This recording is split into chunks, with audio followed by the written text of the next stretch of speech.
Tonight, we're traveling back 1 billion years to a version of Earth that feels settled and familiar, yet quietly unfinished.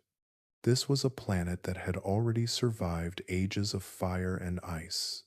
Continents had formed, oceans filled the basins of the world, and life had already learned how to endure. But something was holding it back. The land existed, but it was mostly bare.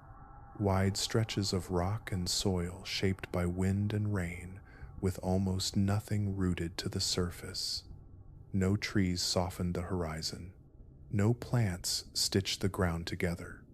And nothing larger than microscopic life ever crossed those silent plains.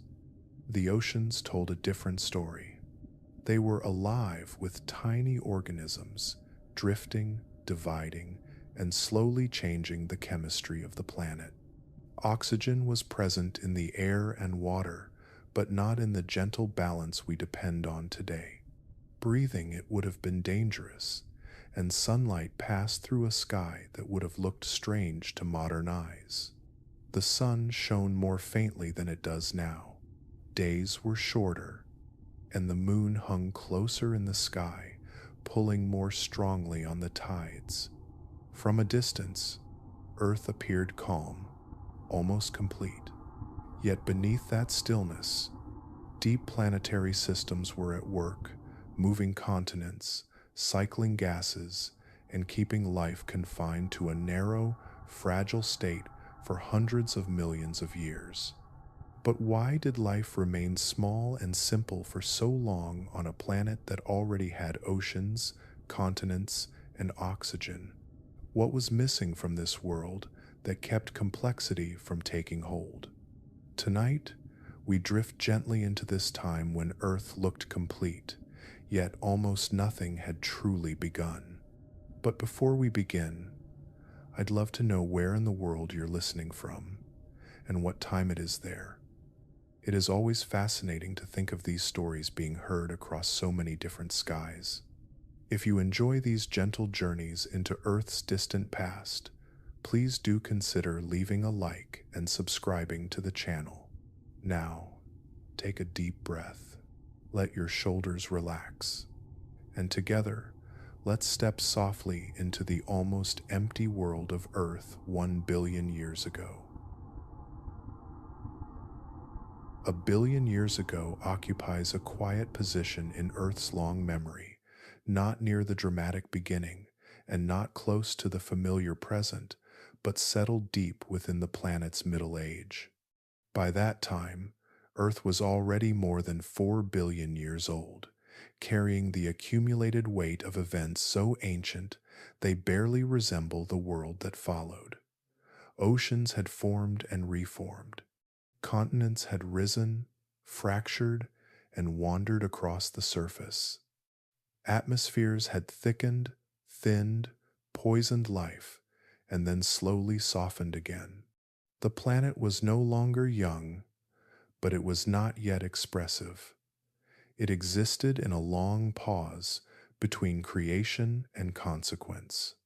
When scientists place this moment on the vast timeline of Earth's history, it appears almost understated. Other eras announce themselves with explosions of diversity, sudden extinctions, or dramatic chemical shifts recorded clearly in stone. This one, by comparison, stretches quietly across immense spans of time. Millions of years pass without obvious landmarks. Layers of rock accumulate with little variation, leaving behind no sudden spikes or sharp boundaries.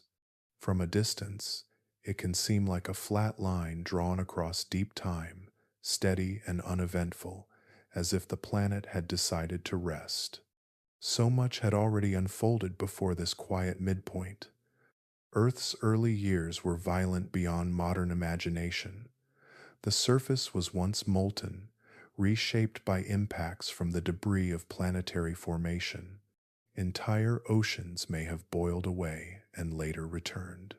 The first continents emerged as fragile rafts of rock, only to be recycled back into the mantle.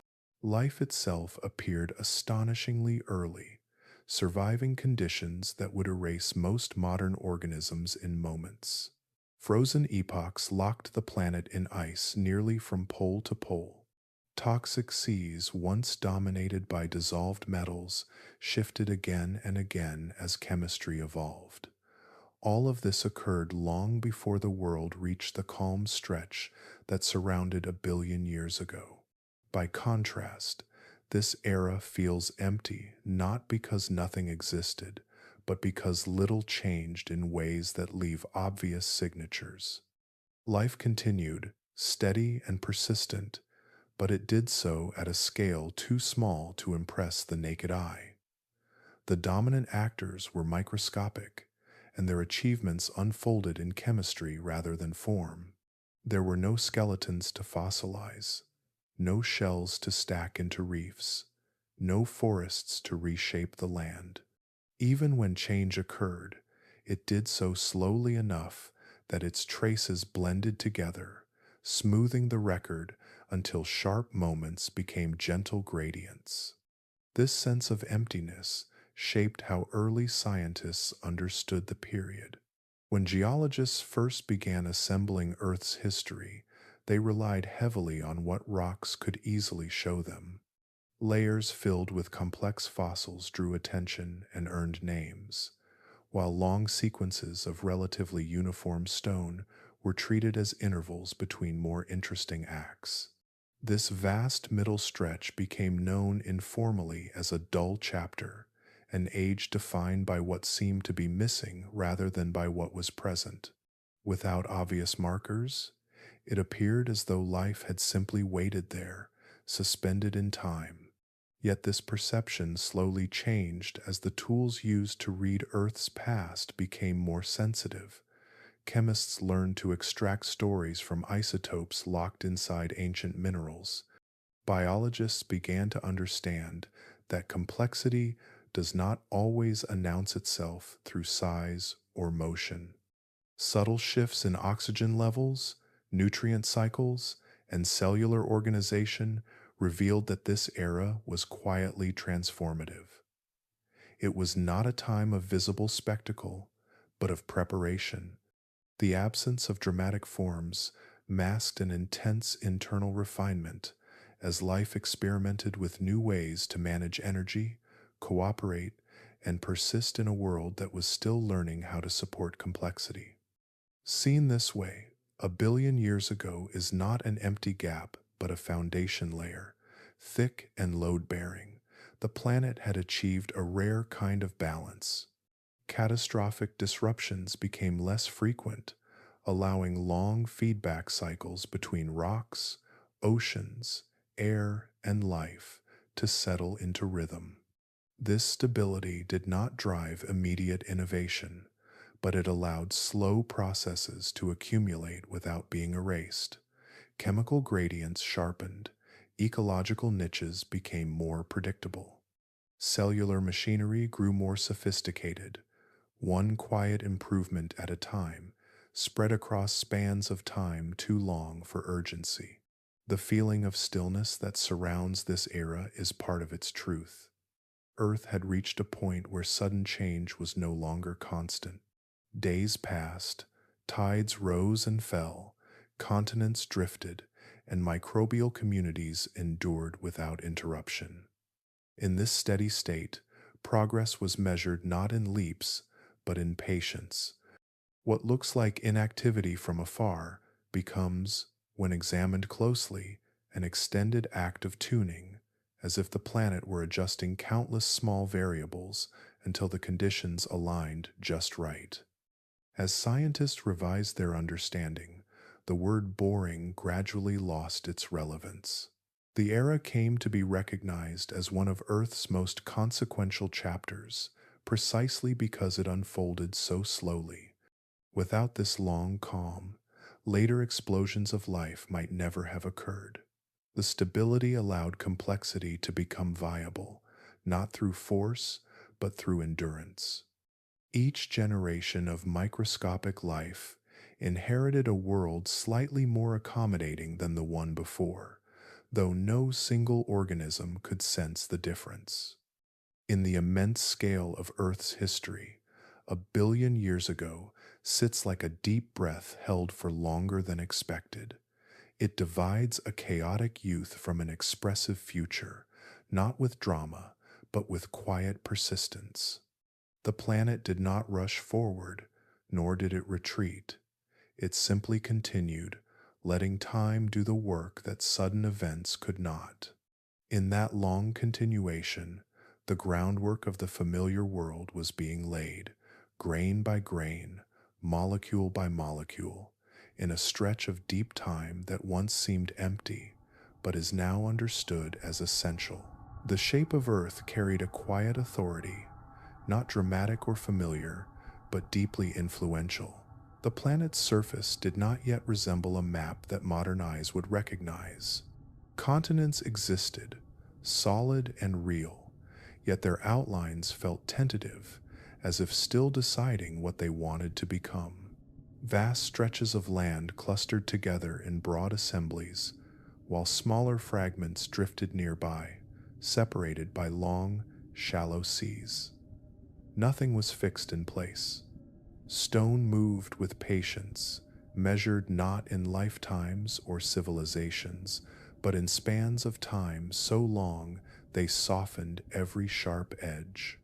These continental gatherings were not the continents we know today, but earlier arrangements shaped by the slow mechanics beneath the crust. Enormous land masses pressed together, sharing long borders of rock, heat, and pressure.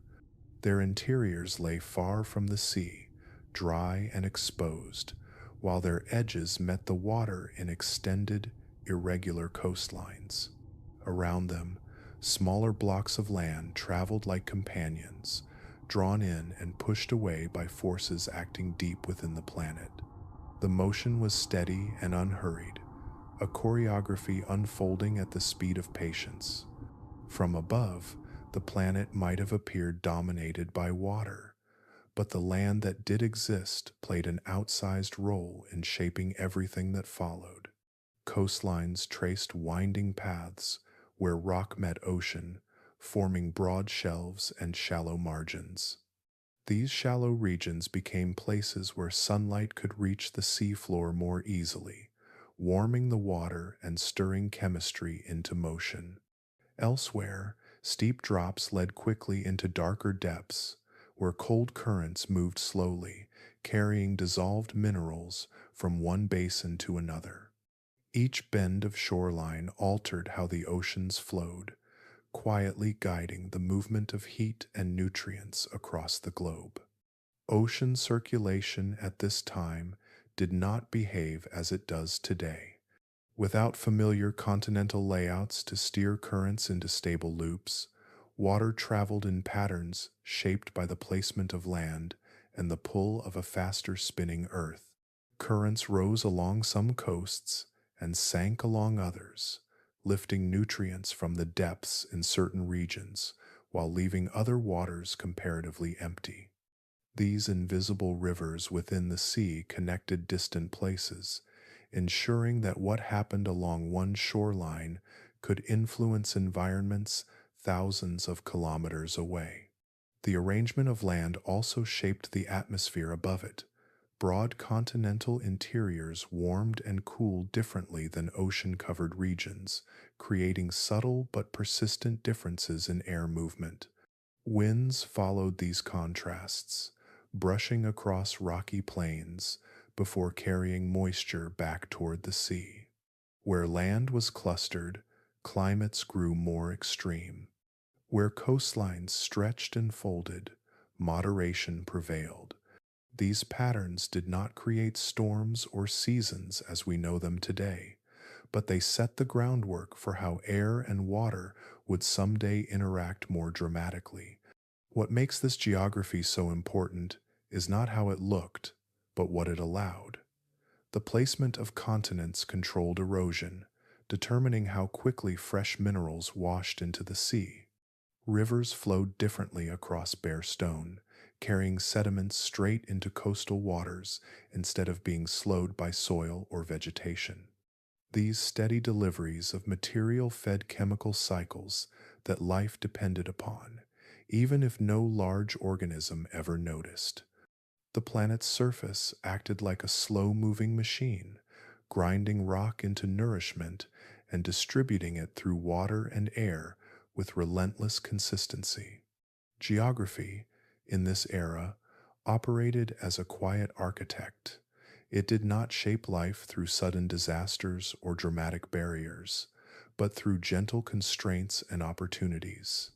Where continents blocked circulation, waters stagnated. Where coastlines opened pathways, currents refreshed entire regions. Life responded not with movement or adaptation of form, but with persistence, expanding where conditions remained favorable and retreating where chemistry turned against it. The map of survival was drawn not in ink, but in gradients of temperature, light, and dissolved elements. Because these changes unfolded gradually, their influence was easy to overlook. A continent drifting a few centimeters each year does not announce itself. A coastline reshaping ocean flow by a fraction feels insignificant in the moment. Yet over millions of years, these small shifts altered the balance of entire basins. They decided which regions received steady supplies of nutrients and which became quiet backwaters. They shaped how long water lingered near the surface and how deeply oxygen could penetrate below. The future of life was being negotiated through these arrangements long before life itself had the means to respond visibly. In this sense, the shape of the planet itself became a form of instruction. Land taught oceans how to move. Oceans taught atmosphere how to circulate. Together, they set the rules that life would eventually learn to follow. Nothing in this system acted quickly, and nothing acted alone. Each component leaned gently on the others, creating feedbacks that smoothed extremes and rewarded stability. The planet did not push life forward, it made room for it to endure. As continents continued their slow migrations, they carried with them the seeds of future possibilities. New coastlines formed while others vanished. Shallow seas opened and closed, basins deepened or filled. Each rearrangement subtly rewrote the conditions at the surface, altering the long-term prospects of the world above the crust. The land itself was not alive, yet it governed life with quiet certainty. 1 billion years ago, Earth's geography did not promise abundance or diversity. It offered something more subtle and perhaps more valuable. It offered time. Through the patient movement of continents and the steady shaping of coastlines, the planet created a stable canvas where slow processes could accumulate without being erased. The future of life rested not on dramatic landscapes, but on this calm, deliberate shaping of the world beneath it, a reminder that the most powerful forces in Earth's history often operate without spectacle, speaking instead in the language of stone and water, carried forward by time itself. Above the quiet continents and the slow-moving seas, the sky of 1 billion years ago stretched wide and open, carrying a familiarity that could be misleading. At first glance, it may have appeared recognizably blue, arcing from horizon to horizon in a way that would not feel entirely foreign to modern eyes. Yet this resemblance was only surface deep. The sky's color did not come from the same balance of gases that fills the air today, and its clarity carried a different meaning. What looked gentle and calm concealed a chemistry still learning how to behave. The air at this time held oxygen, but not as a stable promise. Its concentration lingered far below modern levels, drifting up and down over long stretches of time rather than settling into a reliable presence. For the microscopic life beneath it, this oxygen was a mixed blessing, sometimes useful, sometimes dangerous, depending on where and when it appeared. For a human transported into this world, each breath would feel subtly wrong. Lungs evolved for richer air would strain to draw enough usable oxygen, and the body would slowly weaken, not from sudden suffocation, but from a persistent, quiet imbalance. Alongside this thin oxygen, other gases filled the atmosphere more generously. Carbon dioxide and methane circulated in amounts that would feel unsettling today, acting as invisible blankets that trapped heat beneath the sky. These gases helped keep the planet warm under a younger, dimmer sun, preventing the oceans from freezing solid. Yet, they also altered how the air felt on the skin and in the chest. Breathing would carry a faint heaviness, not sharp or choking, but tiring over time, as if the air itself resisted being used. The sky's clarity reflected these differences. Without widespread forests, soils, or complex ecosystems on land, fewer particles drifted into the atmosphere from biological sources. Dust still rose from bare rock and dried surfaces, and volcanic plumes occasionally added haze, but the air between these events could remain startlingly clear. Sunlight traveled through this atmosphere with less interference from organic aerosols, allowing certain wavelengths to reach the surface more easily, while others were softened or scattered in unfamiliar ways. This filtering changed how the world below appeared. The sun's light, already weaker than today, arrived tinged slightly differently, lending landscapes a tone that might feel subtly muted or oddly bright depending on the angle of the sky. Shadows fell gently, without the sharp contrast produced by a thicker, oxygen-rich atmosphere. The horizon could appear washed with pale light, blending sea and sky into a seamless band. Clouds still formed, drifting slowly across the open expanse, but their shapes and densities reflected a different balance of moisture and heat. High above, the upper layers of the atmosphere worked quietly, absorbing and scattering radiation in patterns shaped by their chemistry. Ozone existed only in fragile traces, not yet forming the robust shield familiar today.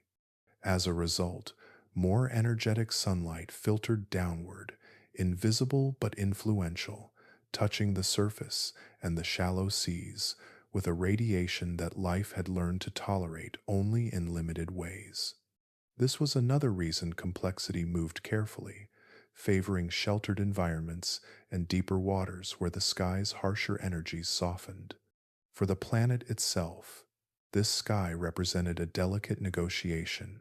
Gases released from the interior through volcanoes mingled with those produced by life, each influencing the other.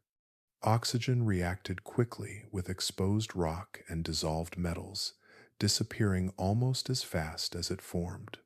Greenhouse gases rose and fell with tectonic rhythms and chemical feedbacks that spanned continents and oceans. The atmosphere was not yet a stable partner to life, but an active participant, changing slowly and shaping what kinds of survival were possible. Despite these differences, the sky did not feel hostile in any dramatic way. It did not burn or roar or loom with menace. Its danger lay in subtlety. It offered light that nourished life while quietly limiting its reach. It provided warmth while demanding constant chemical balance to maintain it. To look upward was to see something calm and expansive, yet to exist beneath it required careful adaptation, carried out at microscopic scales over vast spans of time. As days passed beneath this sky, the rhythm of light and darkness guided the world's quiet cycles. Morning light spread across empty land and living seas alike, while evenings settled without song or flight to mark their arrival. Twilight lingered differently, shaped by atmospheric scattering that stretched colors gently along the horizon. Night fell with stars shining clearly through thinner air, unobscured by moisture or haze, offering a view of the cosmos sharper than most humans would ever know. In this way, the sky of 1 billion years ago stood as a familiar stranger. It resembled the modern firmament enough to invite recognition, yet differed in the details that matter most to life. Its gases, its light, and its gentle hazards formed a ceiling under which Earth learned patience. The atmosphere did not rush toward perfection. It adjusted slowly, responding to the planet below and the life within it, shaping a world that could endure long before it could flourish. The sun rose each day with a softer presence, not weak or distant, but quieter in its power. The light that reached Earth carried less energy than it does now, the result of a star still deep in its own slow evolution. This difference was not dramatic to the eye. Daylight still spread across the seas and bare continents, and shadows still formed and faded. Yet beneath this familiar rhythm, the planet received less warmth with every passing hour, a subtle deficit that could have changed everything. Under a fainter sun, Earth existed closer to the edge of cold than it does today. The energy arriving at the top of the atmosphere was reduced enough that, by simple calculation, the oceans should have struggled to remain liquid. Ice should have crept from the poles toward the equator, locking the planet into a frozen stillness. Yet this did not happen. Water continued to move, to circulate, to host the quiet activity of life. The world remained open rather than sealed, balanced in a way that seems improbable when viewed from the present. This balance emerged from the long conversation between sunlight, atmosphere, and the planet's surface. The reduced brightness of the sun was met by an atmosphere that held heat carefully, allowing warmth to linger rather than escape. Greenhouse gases absorbed outgoing energy and returned a portion of it downward, smoothing temperature swings across the globe. This process did not create a hot world, but it prevented a frozen one. The difference between collapse and continuity rested in small margins, maintained steadily across immense spans of time. The oceans played their own role in this quiet stability. Water absorbs heat more slowly than land and releases it just as patiently. Even under a dimmer sun, the seas gathered warmth during daylight and shared it through slow currents that distributed energy across latitudes and depths. Surface waters cooled and sank in some regions, while deeper waters rose elsewhere, carrying stored heat upward. This circulation softened extremes, ensuring that no single region drifted too far into ice-bound silence. Salts and dissolved minerals within the oceans further shaped their resilience. These substances lowered the freezing point of seawater, making it harder for ice to claim large regions all at once.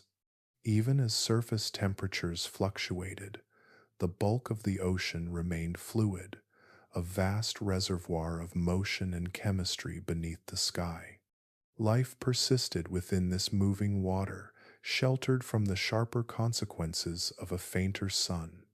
The land also contributed in subtle ways. Bare rock reflected and absorbed sunlight differently than modern landscapes covered in vegetation and soil. Darker surfaces gathered heat, while lighter ones sent some energy back into the sky. Over time, weathering altered these surfaces, exposing new rock and producing sediments that influenced how energy moved between land, sea, and air. Nothing here acted quickly, yet each change nudged the balance, preventing runaway cooling or excessive warmth. What makes this period remarkable is not that Earth stayed warm, but that it stayed steady. The planet did not rely on a single mechanism to counter the dimmer sun. Instead, a network of feedbacks operated together, each moderating the others. When temperatures dipped, greenhouse gases accumulated more readily, strengthening heat retention. When warmth increased, chemical reactions and geological processes drew some of those gases back into the solid earth, easing the effect. The system breathed slowly, expanding and contracting around an equilibrium that life could tolerate. Within this stability lay the earliest hints of Earth's long-term climate behavior. The same processes that prevented freezing under a weaker sun would later protect the planet under a stronger one. As the star gradually brightened over hundreds of millions of years, the planet responded by adjusting atmospheric composition and surface chemistry, releasing less heat back downward as incoming energy increased. This slow adaptability allowed Earth to remain habitable across changes that might have sterilized a less responsive world. For life, this meant continuity. Even without complexity or motion at large scales, living systems could rely on their environment remaining within survivable limits. There were no sudden shifts forcing rapid reinvention, no prolonged freezes erasing progress. The planet offered time instead of urgency, allowing biological processes to refine themselves quietly within stable conditions. The dimmer sun did not suppress life's potential, it set the stage for endurance. Light still penetrated the shallow seas, fueling microbial activity that depended on photons rather than heat alone. Day after day, that softer sunlight drove chemical reactions, building energy slowly and consistently. The balance between incoming light and retained warmth allowed these processes to continue uninterrupted, forming a steady background hum rather than a dramatic pulse. As the sun traced its daily arc across the sky, the world beneath it responded with calm persistence. Temperature differences between day and night remained gentle. Seasonal extremes were softened. The planet did not rush toward ice or blaze toward heat. It hovered within a narrow range that seems almost intentional in hindsight, though it arose from simple physical rules applied patiently. A billion years ago, Earth's ability to remain liquid under a dimmer sun revealed something profound about the nature of its stability. Habitability was not the result of perfect conditions, but of adaptable ones. The planet did not require the sun to shine at today's strength to sustain its oceans and its life. It required balance, maintained slowly and quietly, through interactions that unfolded beneath notice, yet shaped everything above. Time itself moved to a slightly different rhythm, not faster in the way of urgency or haste, but quicker in its turning. The planet rotated more swiftly beneath the sky, carrying daylight and darkness across its surface in shorter cycles than those familiar today. A full day passed in less than 24 hours, though no life on land marked the change, and no clocks existed to notice the difference. The passage of time was felt only through repetition, through the steady return of light and shadow, arriving just a little sooner each round. This quicker rhythm came from a relationship still unfolding between Earth and its moon. The moon orbited closer than it does now, appearing larger and more dominant in the sky. Its gravitational pull reached more deeply into the planet, tugging at oceans and subtly resisting Earth's spin. Over immense spans of time, this interaction would slow the planet's rotation, lengthening days bit by bit. But at this moment in deep time, that slowing was still incomplete. Earth turned with a youthful momentum, carrying its surface forward at a pace that shortened every cycle of light. The faster spin shaped the planet in quiet but persistent ways. Shorter days meant shorter intervals of warming and cooling. Sunlight did not linger as long over any one place before night returned, and darkness never held the surface for extended stretches. Temperature differences between day and night were softened by this quick exchange, preventing extremes from settling in. The planet breathed evenly, warmed and cooled in gentle pulses rather than long inhales and exhales. The moon's closeness did more than influence the length of a day. Its gravity pulled strongly on the oceans, raising tides higher and drawing them farther across the continent's edges. Coastlines experienced regular flooding and retreat, not once or twice each day as now, but with slightly altered timing and greater reach. Shallow seas expanded and contracted rhythmically, exposing broad stretches of seafloor before covering them again. These movements were slow and steady, yet their repetition carved patterns into the margins of the land. In these shallow waters, the faster rhythm of tides mattered deeply. Each rise brought fresh seawater rich with dissolved elements. Each fall left behind warmth and chemistry concentrated in thin layers. Over countless cycles, this motion stirred nutrients and distributed energy through coastal regions. What appeared as simple movement was, in truth, a mixing process that kept large areas of the ocean active rather than stagnant.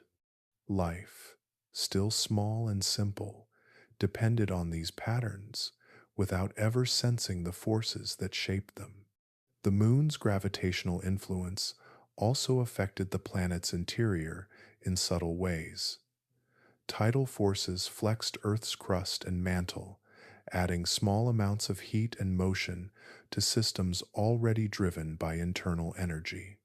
These stresses did not fracture the planet or trigger constant upheaval, but they contributed to the slow recycling of materials between the surface and the depths below.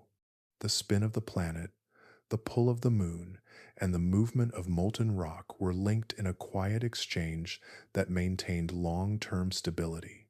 For any observer transported into this ancient world, the difference in time would be barely noticeable at first. Dawn would come a little sooner than expected. Evenings would arrive before the memory of afternoon had fully faded. Over many days, the rhythm might feel compressed, as if the planet were gently urging everything forward, though nothing appeared hurried. Without schedules or expectations, the shortened day would simply be the natural pace of existence.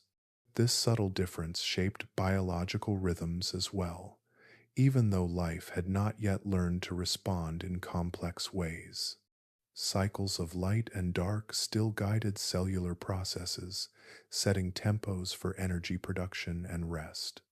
With nights shorter and days brief, these cycles repeated more often, offering more frequent opportunities for chemical activity driven by sunlight. Over immense time, this repetition mattered. Small advantages compounded quietly, woven into the fabric of life's slow persistence. Time, in this era, was measured less by duration and more by consistency. The faster spin did not make the world feel rushed. It made it regular. Each day resembled the last, and the one before that, with little variation to disturb the pattern.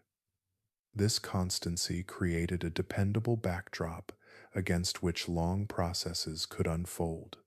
Evolution did not need long days. It needed reliable ones. As the moon continued its gradual retreat, imperceptible year by year, the planet's rotation would begin its long deceleration. Days would lengthen, tidal ranges would soften, coastlines would experience different rhythms, but at 1 billion years ago, this future had not yet unfolded. The Earth and Moon remained closer partners, locked in a gravitational dance that set the pace of time itself. In this faster rhythm, the world found balance. Shorter days, Stronger tides, and steady repetition combined to produce an environment that changed gently rather than abruptly. Time flowed smoothly, not stretched thin nor compressed harshly, but tuned to a cadence that allowed the planet to endure. Beneath the turning sky and the watchful moon, Earth continued its quiet preparation, guided not by speed or slowness, but by a rhythm that felt complete in its moment, carrying the long dream of the planet forward, one shortened day at a time. The oceans carried life everywhere, yet almost nowhere could that life be easily seen. From the surface, the water appeared calm and open, stretching to distant horizons without disturbance. Beneath that smooth skin, the sea was alive with activity, but not with motion in the way modern oceans display it. There were no bodies cutting through water, no flashes of fins, or quick turns of muscle. Life existed mostly as presence rather than action, spread thinly but persistently through every layer of the sea. These oceans were ruled by organisms too small to command attention. Countless microscopic forms drifted within the water column, suspended between surface and depth, carried by currents rather than propelled by intention. They gathered energy quietly, drawing from light or chemistry, dividing slowly and steadily. Their world was measured in gradients rather than distances, in shifts of light, temperature, and dissolved elements rather than landscapes. To them, the ocean was not empty or vast. It was immediate and intimate, filled with surfaces, boundaries, and opportunities invisible at larger scales. Along the seafloor, life took on different postures, but remained equally restrained.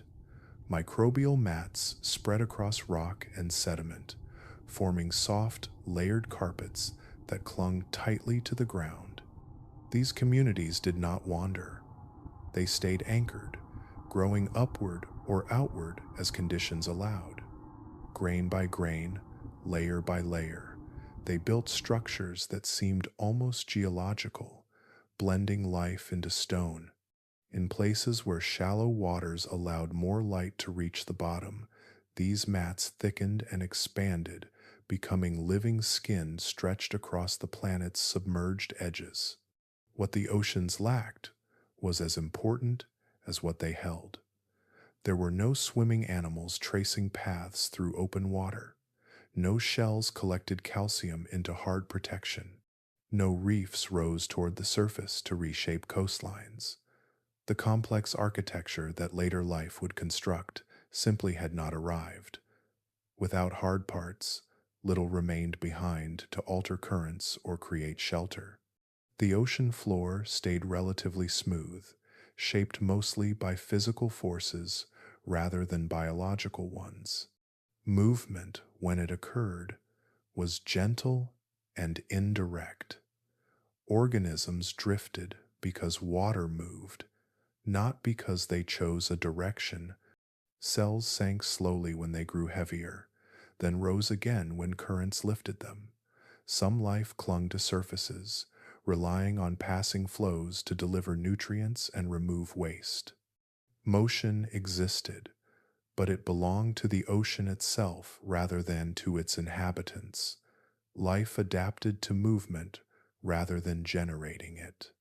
This stillness shaped how energy moved through the sea. Without predators chasing prey, food webs were simple and efficient. Energy passed from microscopic producers to consumers through slow exchanges, with little loss to pursuit or escape. Nothing needed speed. Nothing benefited from strength. Survival favored patience and resilience, the ability to remain in place and endure changing chemistry rather than to outpace danger. The absence of large movement also meant the oceans were quiet in a literal sense. No vibrations from swimming bodies disturbed the water. No collisions or bursts of speed stirred sediment into clouds. Sound existed only as the low murmur of water shifting, the distant echo of geological processes beneath the seafloor. For millions of years, the dominant activity in the oceans left no ripples large enough to notice. Despite this calm, the seas were far from stagnant. Currents circulated nutrients across basins, tides mixed shallow waters, and temperature differences drove slow vertical motion. These processes ensured that life, though passive in form, remained dynamic in effect. Microorganisms altered the chemistry of the water around them, changing concentrations of gases and minerals with each cycle of growth and decay. Over time, these changes accumulated, subtly transforming entire regions of ocean. The slow pace of life also reflected the limits imposed by energy and oxygen. With lower oxygen availability, large bodies would have struggled to support active movement. Speed requires fuel, and fuel was scarce in forms that could support complexity.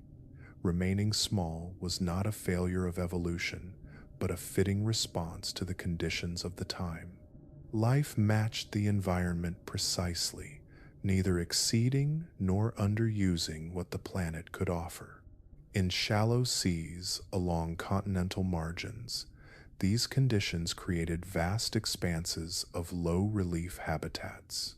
Sunlight reached downward, feeding surface communities that shaded those below. Each layer adapted to its position, forming quiet vertical ecosystems stacked gently through the water. Time passed not in dramatic events, but in the accumulation of subtle differences between one layer and the next. Viewed as a whole, the oceans of this era resembled a living mist more than a bustling world. Life was everywhere, but it did not announce itself.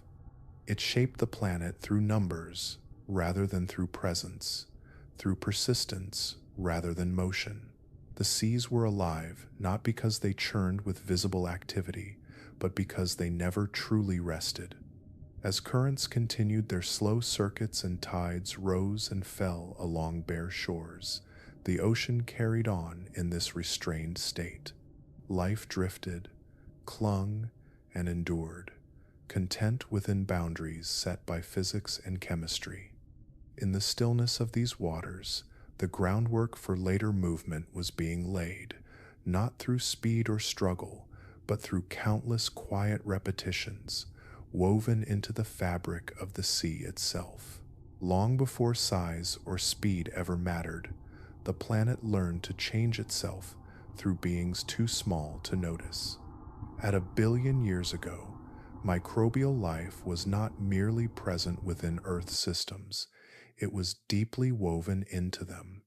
These organisms did not move mountains or reshape coastlines through force, yet their influence extended everywhere. Water, rock, and air met. The world was being built quietly, layer by lives measured in micrometers rather than meters. Among the most influential of these quiet architects were cyanobacteria, though they did not stand alone. Alongside them lived vast communities of bacteria and archaea, each adapted to narrow conditions of light, chemistry, and temperature. Together, they formed living networks that stretched across shallow seas, drifted through open water, and settled onto sediments wherever the environment allowed. Their presence was subtle, but their work was relentless. Cyanobacteria gathered sunlight and transformed it into chemical energy with a patience unmatched by any later life form. As they did so, they released oxygen as a byproduct, not as a goal or intention, but simply as the consequence of their metabolism. This oxygen did not immediately accumulate in the air. It reacted with minerals, dissolved metals, and organic matter, vanishing almost as soon as it appeared. Yet over immense spans of time, the steady output from countless microbial communities began to shift the balance. Chemistry adjusted slowly, responding to this persistent input in ways that reshaped the planet from the inside out. In the oceans, microbial life altered the composition of seawater itself. Metabolic processes changed the availability of nutrients, determined which elements remained dissolved, and influenced how minerals settled onto the seafloor. Microbial mats trapped sediments, creating layered deposits that recorded their presence long after the organisms themselves were gone. Each layer represented not an event, but a continuation, a record of life quietly repeating its work across days that passed slightly faster than those of today. The influence of microbes extended beyond water. On exposed rock surfaces, microbial communities formed thin films that interacted directly with stone. Through chemical exchange, they accelerated weathering, breaking down minerals and releasing elements that would later wash into the sea. This process helped regulate atmospheric gases indirectly, tying life, rock, and air into a single system. The planet responded not to individuals, but to accumulations, to the sum of small actions carried out consistently over time. What made these organisms so powerful was not complexity of form, but efficiency of function. They required little energy, thrived in conditions that would exclude larger bodies, and reproduced with steady reliability. Their success was not dramatic, but complete. Wherever conditions allowed chemistry to proceed, microbes found a way to persist. They colonized environments that later life would find marginal or hostile, extending the reach of biology into nearly every corner of the planet. In doing so, microbes controlled the pace of change. Oxygen rose slowly because it was produced slowly and consumed eagerly by the planet itself. Nutrients cycled patiently because microbial metabolism favored balance over excess. Nothing here moved toward climax or collapse. Instead, Earth entered a long equilibrium guided by microscopic decisions repeated countless times. Compared to this influence, size would have meant very little. There were no large organisms capable of matching the reach of microbial life, not in numbers, not in adaptability, and not in endurance. Large bodies require stable conditions to survive. Microbes create those conditions. They prepare environments quietly, adjusting chemistry until complexity becomes possible. In this era, they were not supporting actors waiting for something greater. They were the main architects of Earth's habitability. The planet itself became a product of microbial labor. Atmospheres evolved through their metabolic outputs. Oceans carried signatures of their activity in dissolved gases and minerals. Even the rocks preserved traces of their presence through chemical patterns locked into crystal structures. Earth was no longer shaped solely by internal heat and orbital mechanics. It was being guided by life, even though that life remained unseen. Time amplified this influence. With no predators to disrupt them and no sudden catastrophes to erase progress, microbial communities endured across millions of years. Small advantages accumulated slowly. New metabolic pathways emerged, refined by survival rather than competition. Cooperation developed not through strategy, but through proximity and persistence. Cells learned to coexist, to share byproducts, and to exploit gradients created by others. The groundwork of later complexity formed within these invisible interactions. From the surface, the planet might have seemed unchanged, oceans calm, continents bare, skies steady. Yet beneath that stillness, Earth was being rebuilt chemically. The slow accumulation of oxygen, the gradual stabilization of nutrient cycles, and the subtle moderation of climate all traced back to microbial processes. These organisms did not adapt to the planet so much as the planet adapted to them. In this way, Earth became a world built from the bottom up, not by grand designs or dramatic leaps, but by countless repetitions of simple actions carried out faithfully over time. Microbes did not hurry the future, they made it possible.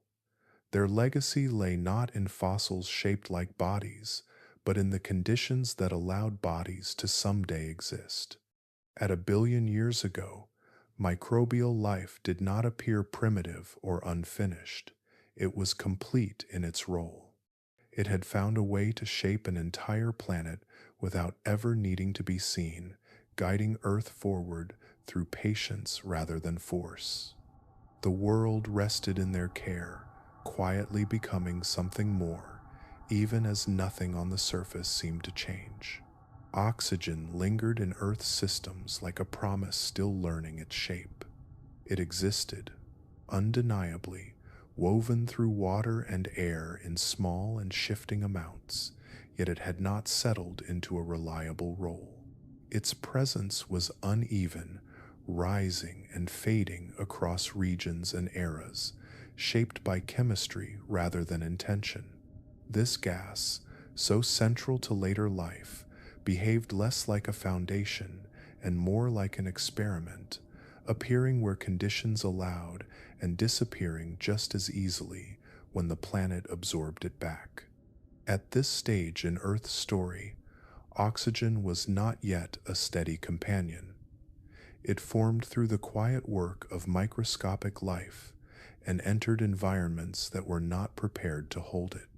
Much of it reacted immediately with exposed rock, dissolved metals, and ancient organic matter, binding itself into solids or vanishing into compounds that locked it away. What remained behind fluctuated, sometimes gathering in shallow waters or surface air, sometimes collapsing back into scarcity. The planet had not yet learned how to keep oxygen available. In this instability lay a deeper challenge. Oxygen is a powerful molecule, eager to react, quick to release energy. For early life adapted to oxygen-poor environments, its sudden abundance could be harmful. Cells built for gentler chemistry found their internal machinery strained by its presence. Reactions accelerated beyond control. Structures were damaged. In this sense, oxygen acted not as a gift, but as a threat, a substance whose potential benefits came bundled with serious risks. This made timing critical. The planet could not simply flood itself with oxygen and expect life to follow. Instead, it needed to change alongside this gas, building protections, controls, and pathways that could harness its energy without being destroyed by it. That process unfolded slowly.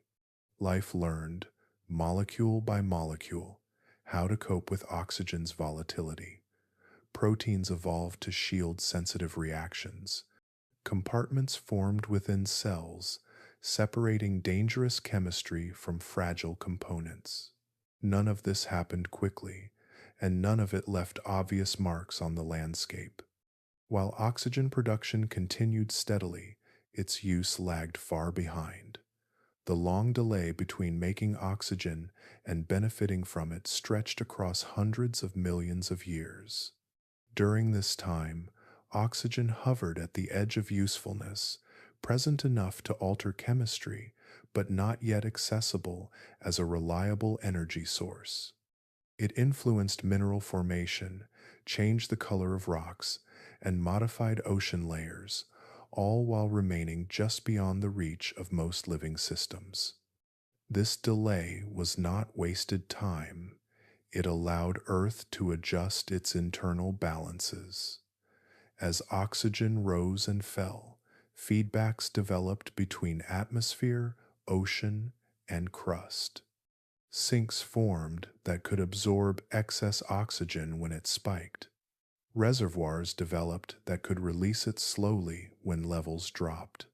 The planet experimented with breathing before it ever learned how to inhale deeply. In the oceans, oxygen's presence created new boundaries. Upper layers sometimes held traces of it, while deeper waters remained dark and anoxic. These layered conditions shaped where life could persist, favoring organisms that tolerated sharp chemical contrasts. Over time, this separation encouraged specialization, pushing life to adapt to narrow niches rather than broad environments. Diversity grew not in size, but in strategy. On land, oxygen's influence remained faint. Bare rock surfaces absorbed it eagerly, reacting with iron and other elements exposed by weathering. Each reaction locked oxygen away, slowing its accumulation in the air.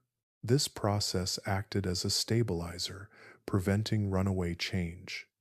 It kept the atmosphere from shifting too quickly, even as biological production continued in the background. Seen together, these processes make oxygen's story one of patience. The gas that would one day fuel complex movement and large bodies first spent ages reshaping Earth at a molecular level. It altered chemistry long before it transformed biology. The planet learned how to tolerate it before life learned how to depend on it. This gradual adjustment resembles the slow training of a system not yet ready for full expression. Earth did not reject oxygen, but it did not embrace it either. It allowed it in cautiously, testing its effects through countless small interactions. Life responded in kind, evolving defenses and controls that would one day make oxygen a partner rather than a hazard. Throughout this period, the atmosphere remained a place of quiet learning. Oxygen drifted through it without dominance, sharing space with other gases that moderated its influence. Sunlight interacted with these mixtures differently than it would later, creating an environment where oxygen's presence mattered but never overwhelmed the whole.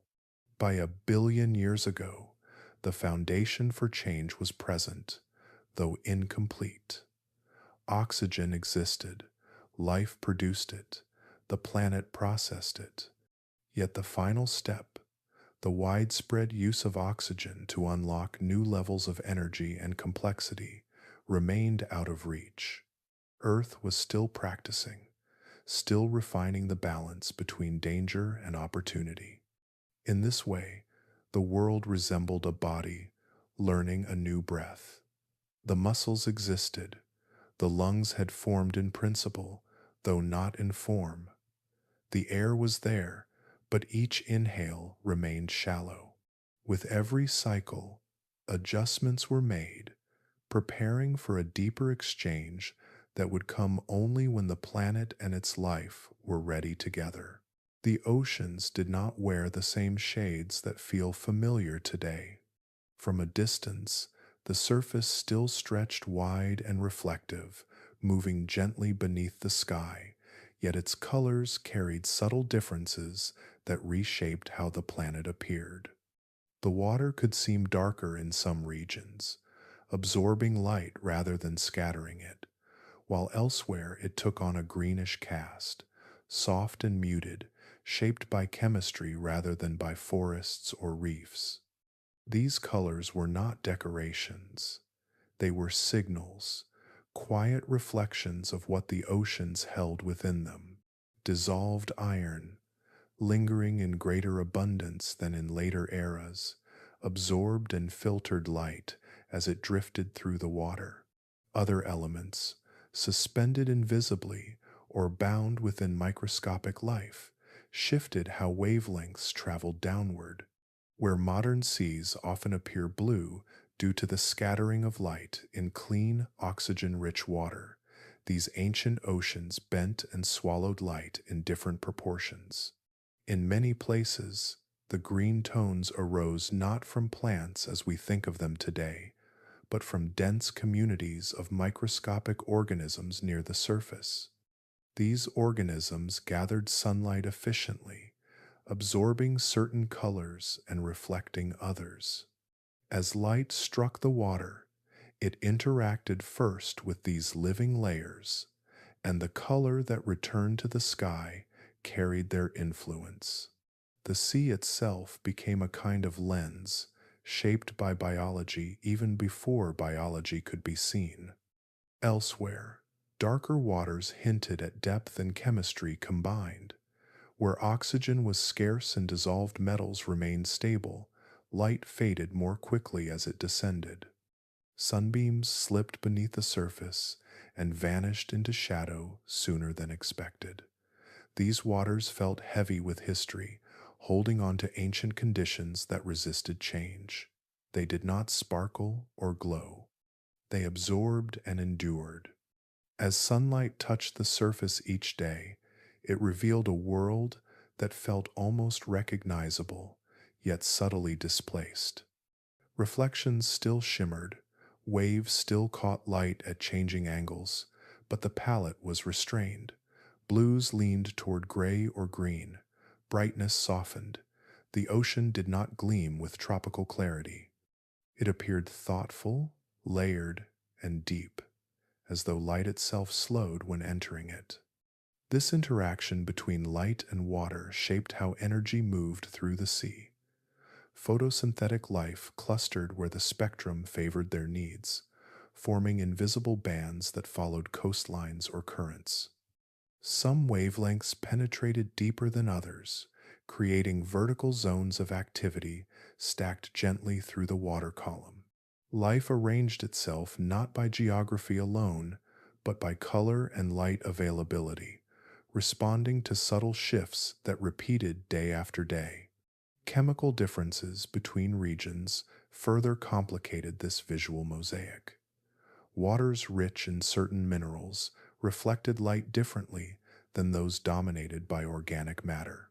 River inputs carried dissolved elements from bare rock into coastal seas, tinting them faintly before currents spread and diluted their influence.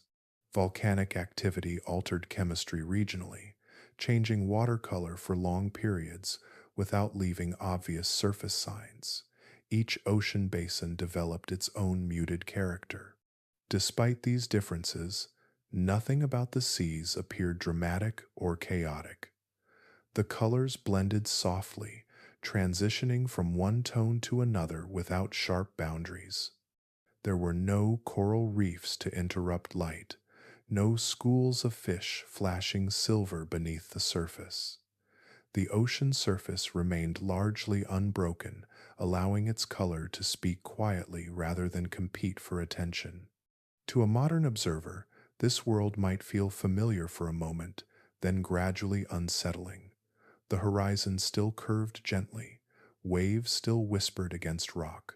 Yet the absence of bright blues and clear shallows created a sense that something essential was missing. The seas felt older, less polished, carrying a memory of conditions not yet refined by later life. The sky above mirrored this difference. Reflected light carried the ocean's altered tones upward, tinting the lower atmosphere subtly. Sunsets and sunrises drew color not only from the air, but from the water below, blending hues that would later shift as chemistry evolved. The planet's surface and atmosphere remained in conversation, exchanging color as well as energy. These visual differences mattered more than appearance alone. Color shaped how heat was absorbed, how light-driven reactions unfolded, and how stable surface temperatures remained. Darker waters absorbed more warmth, helping maintain liquid conditions under a softer sun. Greener waters indicated active biology, quietly contributing to global cycles through countless repetitions invisible to the eye. Over time, these ancient seas trained the planet in subtle balance. They moderated light, stored heat, and supported life without spectacle.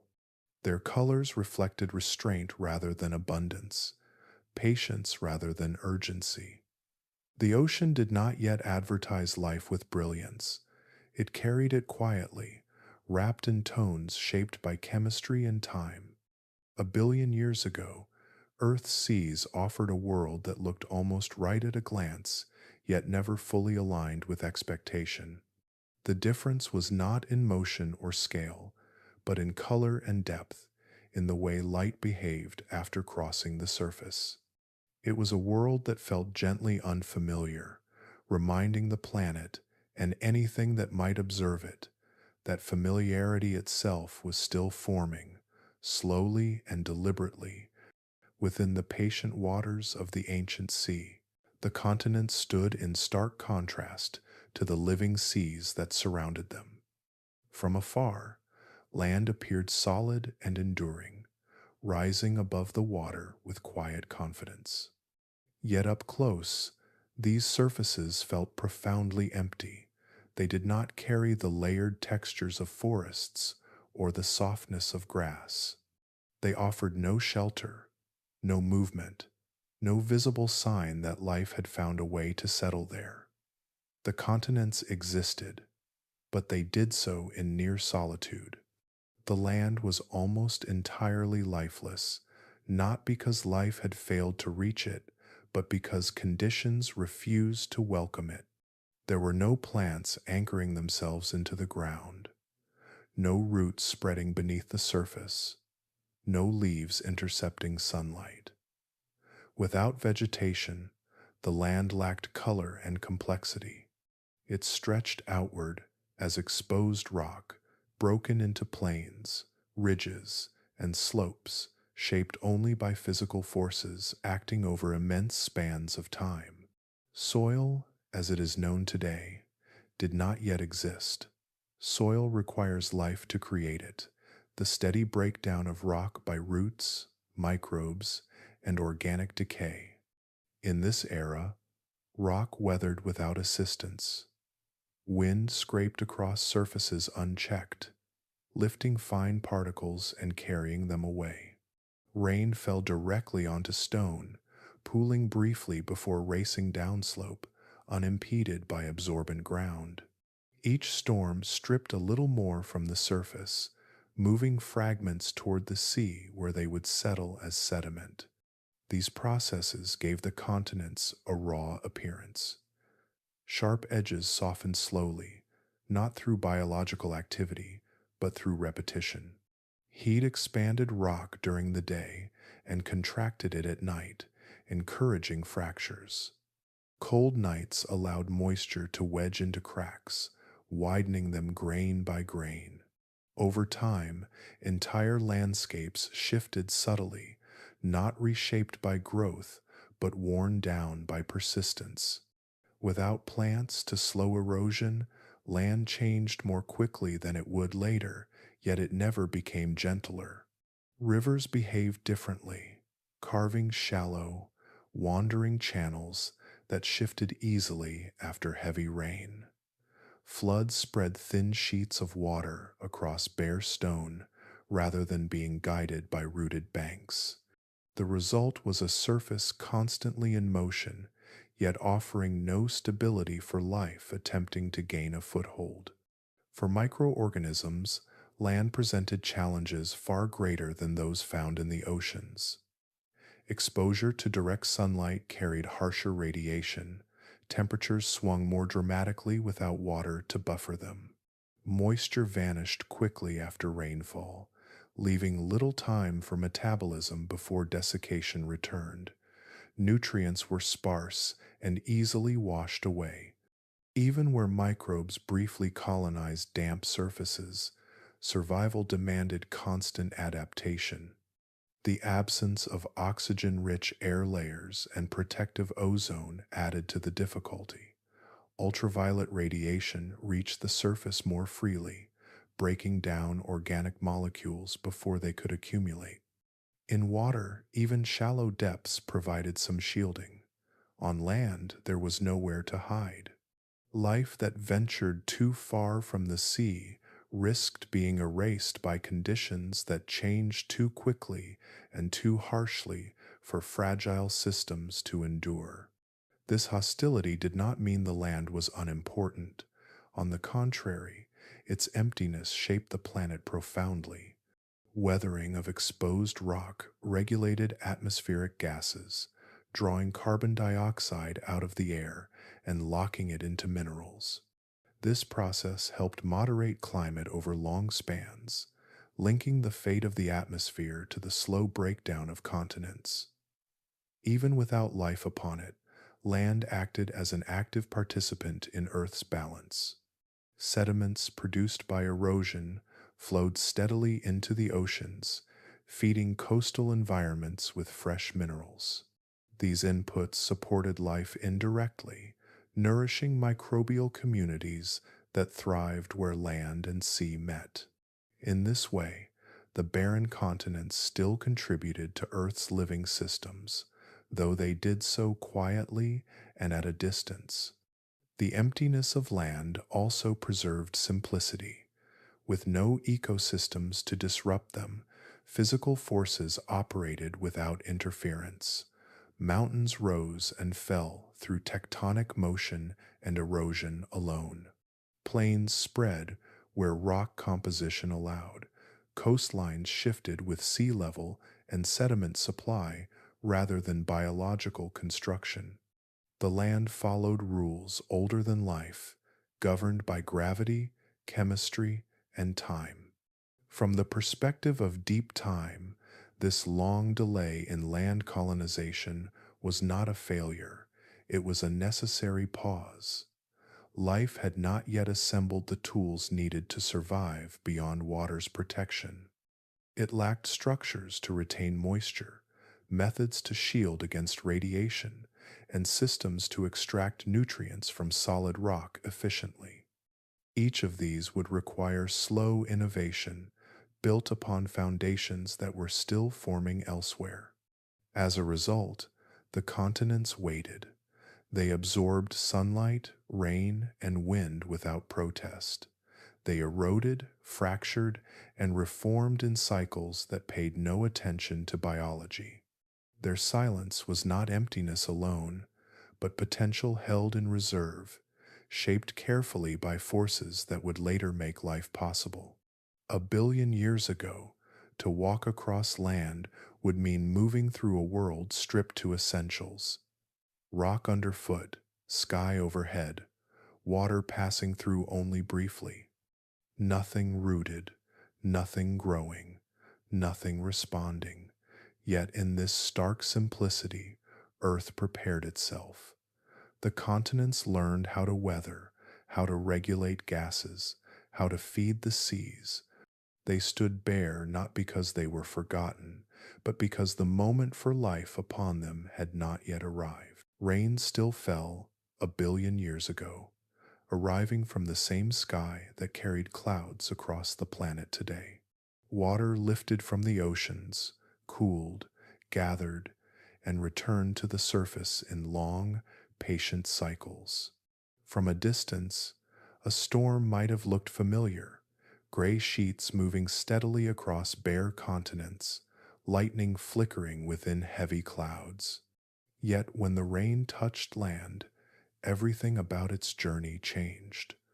There were no leaves to catch it, no branches to slow its fall, no soil to soften its impact. Each drop met stone directly, beginning a very different conversation between sky and ground. Without forests or grasslands, rain struck the surface with full force. Droplets splashed against exposed rock, spreading outward in thin, fast-moving films. Water did not linger. It could not soak into soil that did not yet exist, nor be held by tangled roots or porous ground. Instead, it raced across the land almost immediately, gathering into rivulets that formed and vanished with each storm. The sound of rainfall, if anyone could have heard it, would have been sharper and more immediate, water meeting stone again and again without interruption. This direct contact changed how erosion worked. Rock broke down not through gradual nurturing by living systems, but through constant physical stress. Rain dissolved minerals, loosened fragments, and carried them away before they could settle. Wind followed after storms, lifting dried particles and scattering them across open plains. With no plant roots to hold the ground together, the land remained fragile, its surface always ready to move. Rivers formed quickly and behaved unpredictably. After heavy rainfall, water surged across wide areas, carving shallow channels that shifted location with each major storm. These rivers were not stable paths etched patiently through soil. They were temporary routes, responding immediately to rainfall and disappearing just as quickly when conditions changed. Their banks were loose and easily altered, collapsing inward or spreading outward depending on the flow. Floods did not confine themselves to narrow valleys. With nothing to guide or restrain them, waters spread broadly across the landscape, washing over rock surfaces in thin sheets. As the water retreated, it left behind fresh patterns of erosion rather than fertile plains. Each flood rewrote the surface, erasing the traces of the last one. Over time, this constant rearrangement prevented any lasting structures from forming. Sediments traveled rapidly toward the sea. Grains of sand, fragments of mineral, and dissolved elements were swept from continents and delivered to coastal waters without delay. This steady supply fed the oceans with material that life could use, even as the land itself remained empty. The continents served as sources rather than habitats, their contribution made through loss rather than growth. Because erosion moved so efficiently, landscapes changed more quickly than they would in later ages. Hills lowered, slopes softened, and rocky surfaces exposed fresh layers again and again. Mountains still rose through tectonic forces, but rain began wearing them down almost as soon as they appeared. The balance between uplift and erosion leaned toward leveling, smoothing sharp features over millions of years. The absence of vegetation also meant that rainwater carried little organic matter. Rivers did not darken with soil or leaf debris. Their waters remained clear, sometimes tinged only by dissolved minerals drawn from stone. When they reached the sea, they altered chemistry without adding life of their own. The boundary between land and ocean remained stark, defined by rock meeting water rather than by ecosystems blending the two. Rainfall patterns themselves were shaped by this barren surface. Without forests to release moisture gradually back into the air, evaporation behaved differently. Water returned quickly to the oceans, rather than being recycled locally. Storms depended more heavily on oceanic evaporation, tying weather patterns closely to the rhythms of the sea. The land did not yet participate fully in regulating climate through vegetation. It responded rather than contributed. In this way, rain became one of the primary sculptors of the planet's surface. Each storm acted like a brief but effective tool, chipping away at continents and redistributing their substance.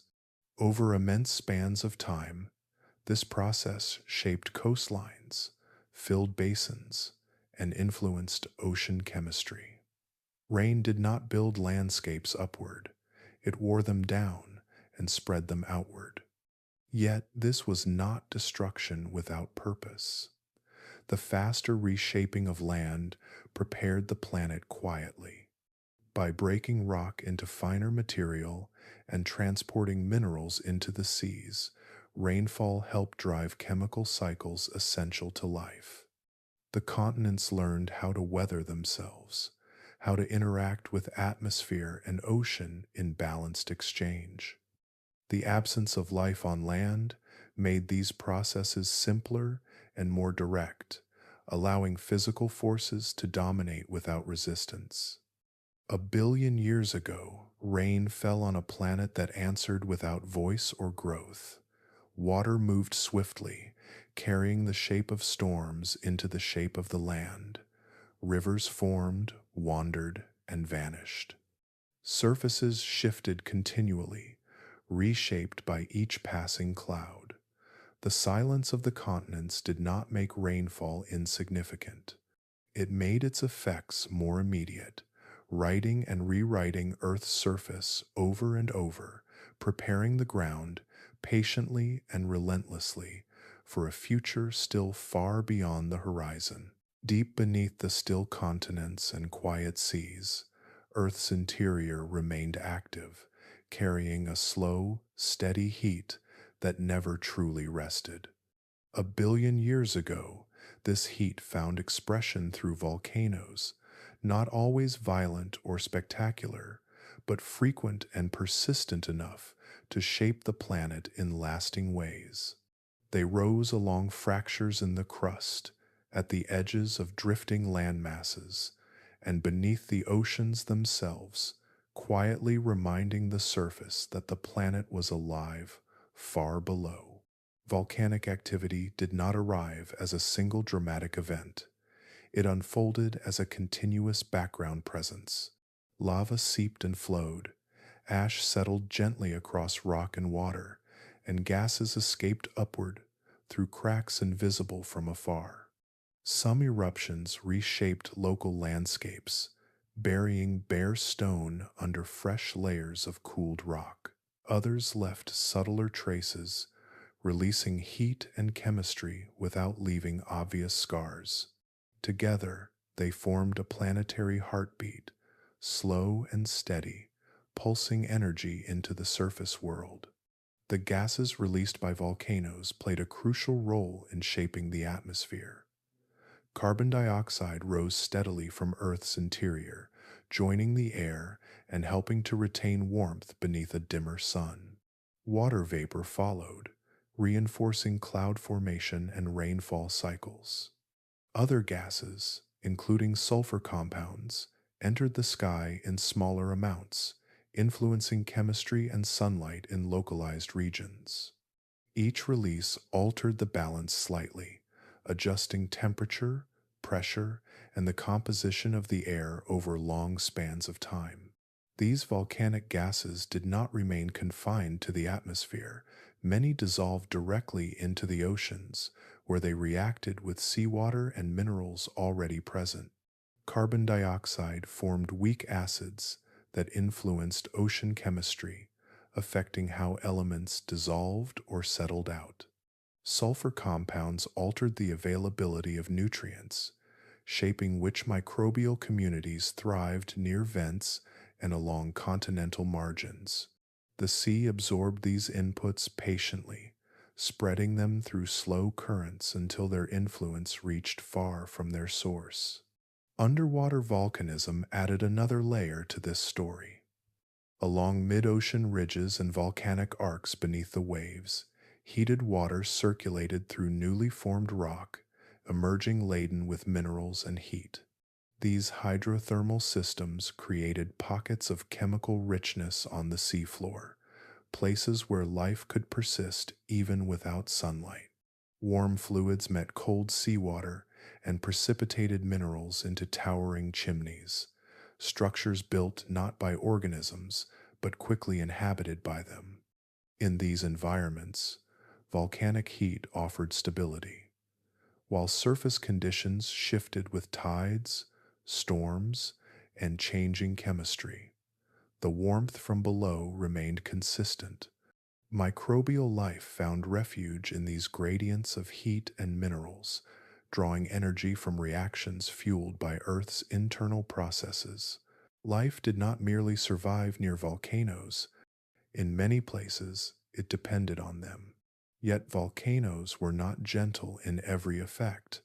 Lava flows erased existing habitats, covering microbial mats and reshaping coastlines. Ash clouds dimmed sunlight temporarily, altering surface conditions in nearby regions. Acidic gases could stress ecosystems not adapted to sudden change. In this way, volcanoes acted as destroyers as well as creators, clearing space even as they supplied the materials needed to build again. This dual role was not contradictory. It was part of how Earth regulated itself. Destruction removed stagnation, creation restored balance. Over time, the planet learned to integrate these disruptions into its broader stability. Eruptions added gases that warmed the world, while weathering and ocean absorption gradually countered that warming. Heat rose from within, while the surface released it back into space. The system remained dynamic, never settling completely, yet never tipping too far in one direction.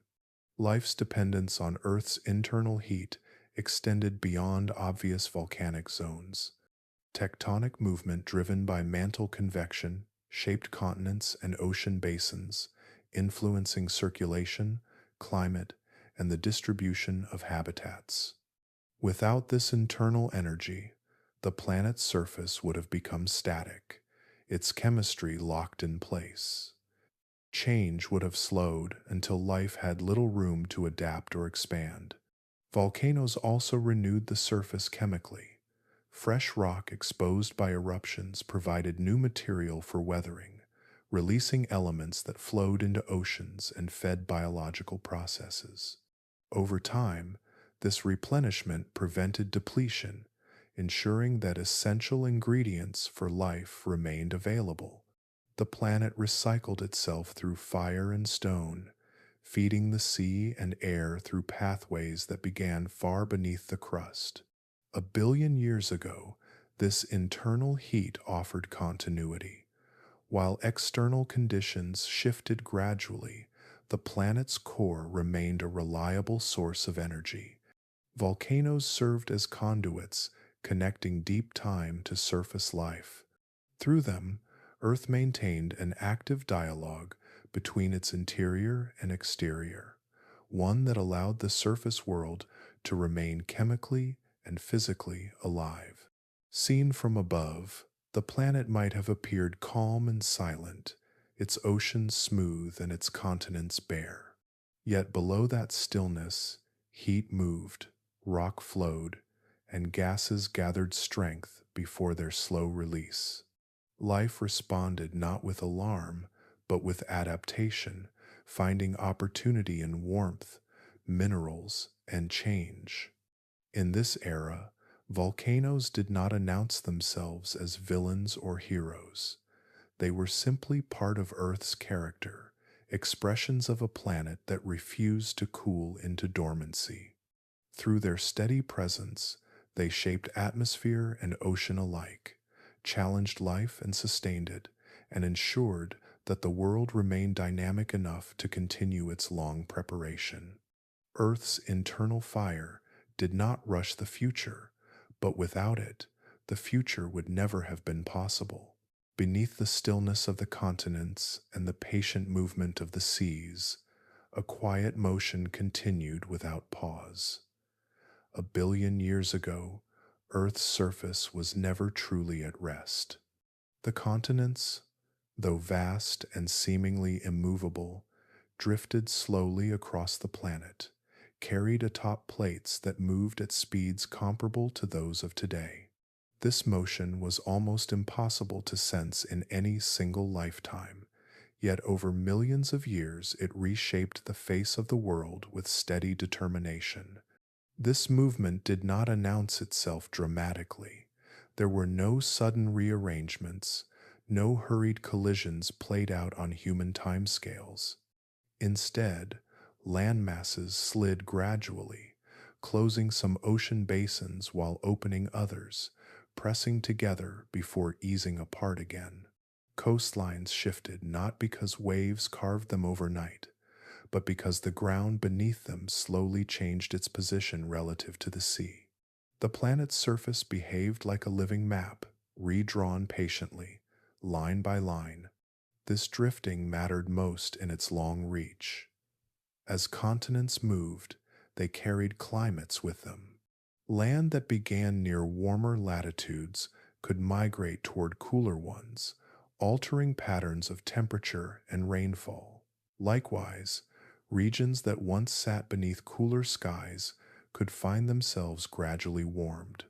These changes unfolded so slowly that life could adjust rather than be overwhelmed, responding through quiet adaptation rather than crisis. Plate tectonics also governed the exchange of material between Earth's surface and its interior. Where plates collided, one could be pushed downward, carrying sediments, water, and carbon-rich material back into the mantle. This process did not erase material, it recycled it. Elements that once rested beneath oceans or on land were drawn downward, heated, transformed, and eventually returned through volcanic activity elsewhere. The planet maintained balance by never allowing its surface to become chemically exhausted. Through this recycling, tectonics played a central role in stabilizing climate across deep time. Carbon dioxide, released into the atmosphere through volcanism, warmed the planet, while weathering of uplifted rock drew that gas back out of the air and locked it into minerals. This exchange acted like a slow thermostat, adjusting conditions over millions of years rather than decades. When temperatures drifted upward, weathering intensified. When they fell, volcanic release gained relative influence. The system corrected gently, keeping Earth within livable bounds even under a changing sun. A billion years ago, this balance was already well established. The planet had learned how to manage itself without urgency. No single eruption or collision dictated the climate's future. Instead, countless small motions accumulated, each contributing to an equilibrium that favored persistence over extremes. Life depended on this steadiness, not because conditions were perfect, but because they remained workable long enough for slow biological processes to continue. Earth's ability to recycle its surface set it apart from many other worlds. Without plate tectonics, continents would weather down and remain flattened, their nutrients leached away and never replaced. Atmospheres would drift toward chemical extremes with no effective means of correction. On Earth, nothing was allowed to remain static for too long. Old crust was replaced by new. Ocean floors were renewed. Mountains rose, eroded, and rose again elsewhere. The planet refreshed itself continuously, even as it appeared unchanged on the surface.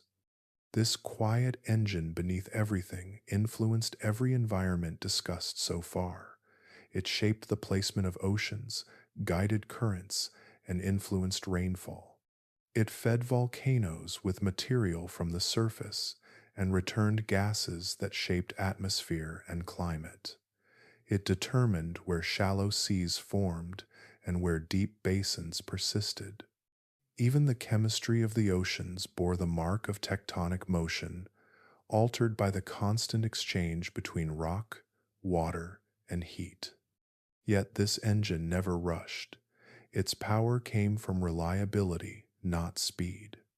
Plates moved a few centimeters each year, enough to transform continents given enough time, but slow enough to preserve stability.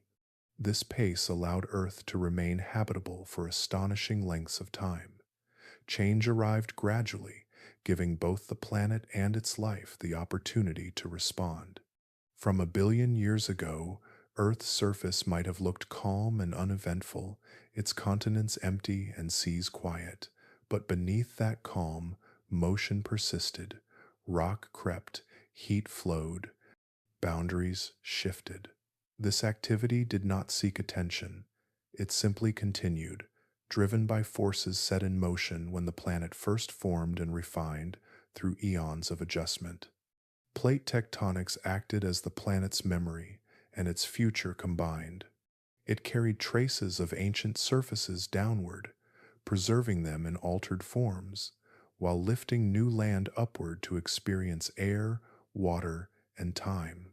The surface Earth of any era existed only briefly before being transformed, not destroyed, but woven back into the planet's deeper story. In this era of apparent stillness, plate tectonics ensured that Earth never truly paused. While life remained small and the land remained bare, the groundwork for change continued unseen. The planet maintained its balance not through drama, but through motion too slow to notice, too consistent to fail. A billion years ago, the world rested upon this quiet engine, guided by forces that neither slept nor hurried. Continents drifted, climates steadied, and materials cycled endlessly. It was this deep, patient movement that allowed everything above it to persist, shaping a planet capable of holding life long before that life learned how to fill it. Earth existed within a narrow corridor of possibility, neither tipping into permanent ice nor drifting into runaway heat.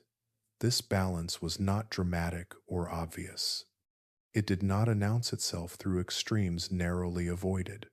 Instead, it revealed itself through endurance.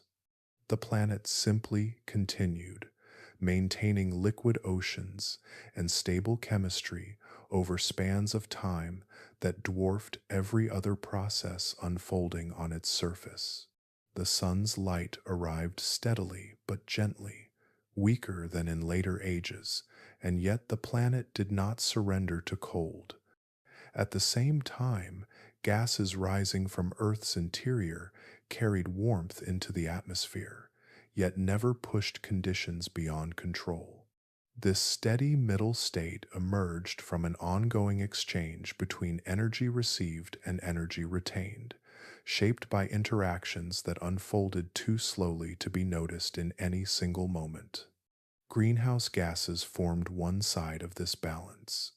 Carbon dioxide and methane absorbed heat and returned part of it toward the surface, keeping temperatures from falling too low. Their presence was shaped by volcanoes, weathering, ocean chemistry, and microbial activity, all operating together without coordination or intent.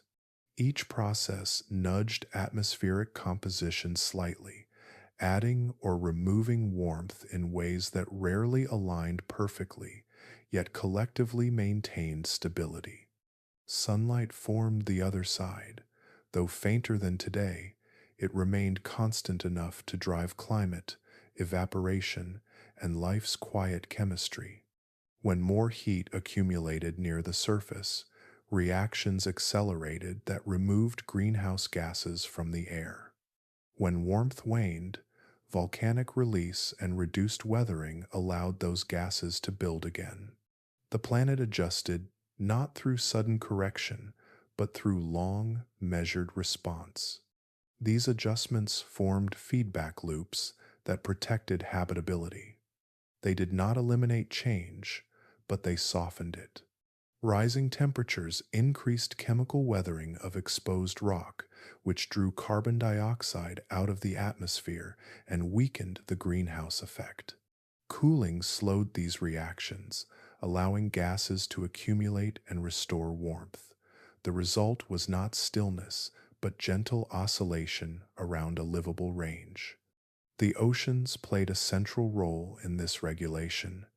They absorbed excess heat and released it slowly, buffering surface temperatures across seasons and latitudes.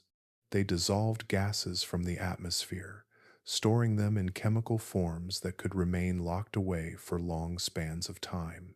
Currents redistributed warmth from equatorial regions toward higher latitudes, preventing extremes from settling in permanently. Clouds added another layer of moderation. Formed from water vapor rising from warm seas, they reflected some sunlight back into space while trapping some heat below. Their influence shifted constantly, responding to temperature, moisture, and atmospheric composition. No single cloud system determined the planet's fate, but together they contributed to a dynamic equilibrium that resisted collapse. What makes this balance remarkable is how fragile it truly was. Small changes mattered. Slight shifts in volcanic activity could have altered greenhouse gas levels enough to change the planet's trajectory. Variations in continental placement could have modified weathering rates or ocean circulation.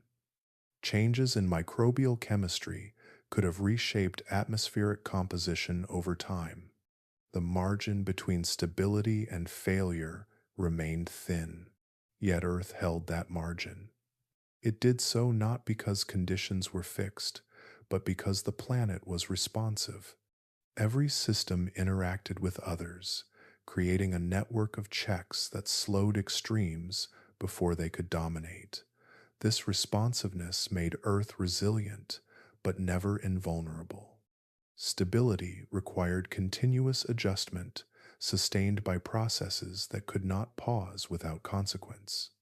Life itself became part of this balance, though it remained modest in form. Microbial activity influenced gas concentrations and ocean chemistry, feeding back into climate regulation. Life did not control the planet, but it contributed to the system that kept conditions tolerable for its own continuation. The relationship was mutual and gradual, shaped by repetition rather than design. Across millions of years, this balance allowed Earth to experience fewer catastrophic swings than earlier in its history. The planet entered a long calm between extremes, not free from change, but protected from sudden collapse. This calm did not accelerate complexity, but it preserved possibility. Life had time to persist, experiment, and refine itself without being erased by global instability. The fragility of this balance meant that nothing could be taken for granted. Earth remained vulnerable to shifts both internal and external. A brighter sun in the far future would demand new adjustments. Changes deep within the planet would alter gas supply and surface conditions. Even within this era of stability, local environments rose and fell, ecosystems expanded and contracted, chemistry shifted incrementally. Yet through it all, the planet remained within bounds that allowed continuity. Oceans stayed liquid, ice remained limited, heat never overwhelmed the surface. This refusal to collapse was not heroic or deliberate. It was the result of countless interactions occurring continuously, each one small, each one necessary. 1 billion years ago, Earth did not yet display the abundance or motion that later ages would bring. Its strength lay instead in restraint. The planet held itself steady through balance rather than force, through patience rather than precision. Every breath of atmosphere, every exchange between rock and water contributed to a system that worked because it never stopped adjusting. In this delicate persistence, Earth revealed one of its defining qualities. Habitability was not a fixed state achieved once and preserved forever. It was an ongoing process, maintained moment by moment across deep time. The planet refused to collapse not by resisting change, but by absorbing it, reshaping it, and allowing it to pass without breaking the fragile continuity that held life in place. Life persisted 1 billion years ago with remarkable consistency, yet it did so without branching into larger forms or visible complexity. This simplicity was not a pause caused by indecision or lack of effort. It was the natural outcome of limits that shaped what was possible at the time. The world offered survival, but it offered it gently and sparingly, setting boundaries that life learned to respect rather than overcome. Energy lay at the center of these limits. Early ecosystems operated on thin margins, drawing power from sunlight filtered through ancient skies or from chemical reactions within water and rock. These sources provided enough energy to sustain cells, to allow growth, division, and persistence, but not enough to support bodies that wasted energy through movement, structure, or speed. Efficiency mattered more than ambition. Life learned to make the most of what was available, refining processes to conserve energy rather than to expand outward. In the oceans, this meant vast populations of microscopic organisms sharing limited resources without exhausting them. Energy flowed slowly through these systems, captured, transformed, and reused with minimal loss. There were no fast exchanges, no bursts of consumption followed by scarcity. The entire system leaned toward balance, shaped by organisms whose small size allowed them to function within narrow energetic budgets. Oxygen added another constraint. Although present, it remained unreliable and potentially harmful. Its concentrations fluctuated, rising in some places and fading in others, never settling into a stable backdrop. For large bodies, oxygen is not merely helpful, it is essential for delivering energy efficiently throughout tissues. Without abundant and consistent oxygen, size becomes a liability rather than an advantage. Large organisms require steady internal conditions to survive. At this stage in Earth's history, those conditions could not be guaranteed. For small cells, this instability was manageable. Oxygen could be avoided, tolerated in brief exposures, or used cautiously where chemistry allowed. Larger forms would have faced oxidative stress, internal damage, and energetic shortfall. The environment rewarded restraint. Life that remained simple endured. Life that reached too far would have faltered. Evolution responded not by rushing forward, but by waiting. Adaptation continued at the molecular level, improving efficiency, resilience, and cooperation among cells. Internal structures became more organized. Genetic systems refined how information was stored and shared. These changes mattered deeply, yet they remained invisible to the surface world. Complexity grew inward before it could ever grow outward. This waiting was not passive. It was active preparation carried out slowly, generation by generation. Life explored possibilities within the constraints it faced, testing new pathways cautiously. Some innovations failed quietly.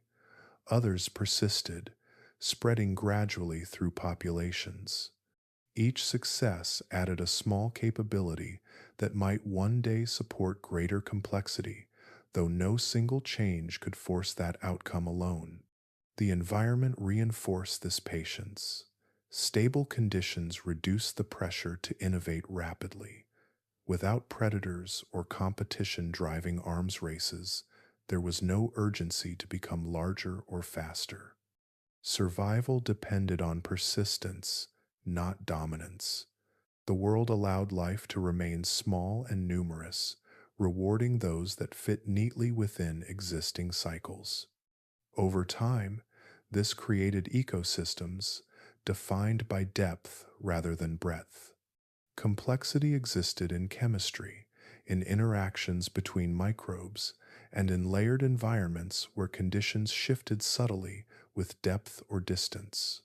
Life diversified in function rather than form, occupying niches invisible to the eye, yet finely tuned to their surroundings. This long simplicity reveals something important about evolution. Complexity is not an inevitable destination. It is a possibility that emerges only when conditions align.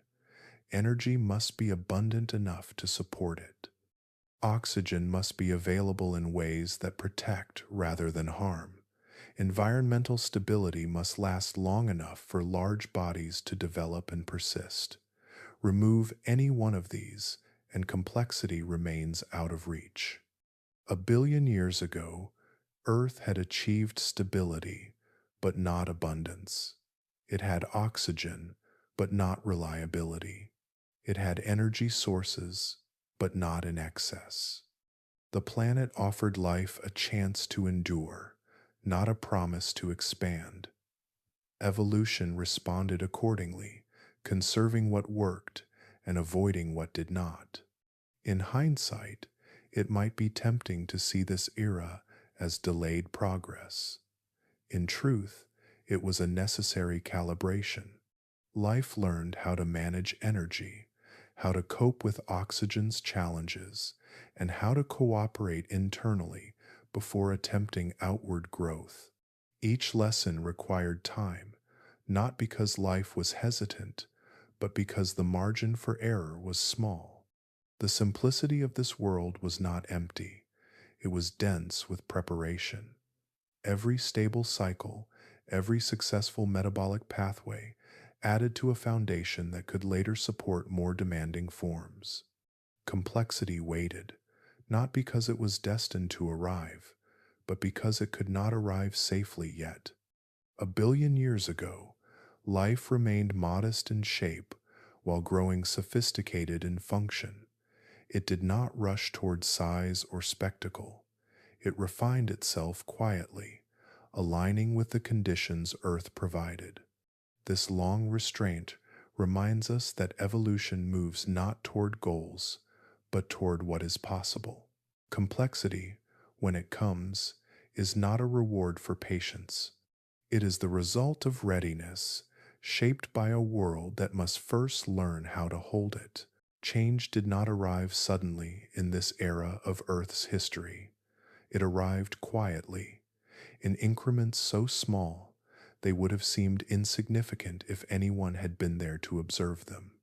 A billion years ago, the planet moved forward not through decisive moments, but through accumulation. Each day resembled the last. Each cycle repeated familiar patterns. Yet beneath this surface sameness, tiny adjustments continued without interruption, slowly transforming the world in ways that only deep time could reveal. Chemistry shifted a little at a time. Oceans absorbed trace amounts of new elements delivered by rivers and volcanic vents. Gases in the atmosphere rose and fell within narrow margins, altered by reactions that unfolded at measured pace. Minerals formed and dissolved as conditions allowed, leaving subtle signatures in rock layers that blended gently into one another. Nothing spiked, nothing crashed. The planet preferred gradients over shocks, transitions over turning points. These gradual changes were not weak. They were powerful precisely because they persisted. A single alteration in ocean chemistry meant little on its own, but repeated endlessly, it reshaped entire basins. A trace increase in atmospheric oxygen did not revolutionize life overnight, but held steady across millions of years. It altered what kinds of reactions became possible. Time magnified the smallest movements until their combined effect became unavoidable. This patience defined the era. Earth did not rush toward outcomes. It allowed processes to unfold fully, without forcing conclusions. Stability gave space for slow feedbacks to work themselves out. When one part of the system shifted, others responded just enough to restore balance. The planet behaved less like a stage for events and more like a system learning itself, refining its responses through repetition. Life mirrored this pace. Microbial communities adjusted to changing conditions not through rapid innovation, but through quiet persistence. Cells that tolerated new chemistries survived a little better than those that did not. Over countless generations, this subtle difference accumulated, spreading new capabilities without altering outward appearance. Complexity grew inward, hidden within molecular pathways and internal organization rather than expressed through size or movement. Energy continued to flow through these systems, modest but reliable. Sunlight, filtered through ancient skies, powered slow reactions near the surface. Chemical energy, rising from the planet's interior or released by mineral interactions, sustained life in darker places. Neither source overwhelmed the system. Both supported steady operation. The balance encouraged endurance rather than ambition. As chemistry shifted gradually, new combinations became possible. Elements encountered one another in slightly different proportions. Reactions proceeded along paths that had once been rare. These changes did not overturn existing systems. They layered new possibilities on top of old ones, expanding the range of what could function without dismantling what already worked. This layering required time more than anything else. Each innovation needed countless repetitions to establish itself, to prove reliable under varying conditions. Errors were not catastrophic, but they were filtered out slowly. What remained was not the fastest or the largest, but the most consistent. Earth rewarded what could persist within narrow tolerances. Patience also shaped the planet's surface. Continents drifted without urgency, reshaping ocean circulation by degrees. Coastlines shifted subtly, altering shallow seas and nutrient delivery. Weather continued its quiet work, wearing down rock and redistributing material without pause. These processes did not aim toward dramatic landscapes. They refined the planet's geometry gradually, preparing environments without announcing their readiness. From one millennium to the next, nothing would have seemed different. From 1 million years to the next, only faint trends might have been noticed. Yet stretch the view across tens or hundreds of millions of years, and the accumulation became clear. Conditions that once hovered just outside the range needed for greater complexity began to settle closer. Thresholds were approached so slowly that they could not be marked by dates or events. This long preparation did not guarantee what would come next. It only made it possible. The planet was not building toward a predetermined outcome. It was increasing the number of paths available. With each small change, Earth expanded the set of conditions life could exploit, widening the margins of survival just enough to allow new forms to be conceivable. Importantly, nothing in this era demanded that complexity appear. Life remained simple because simplicity continued to work. Energy budgets stayed tight.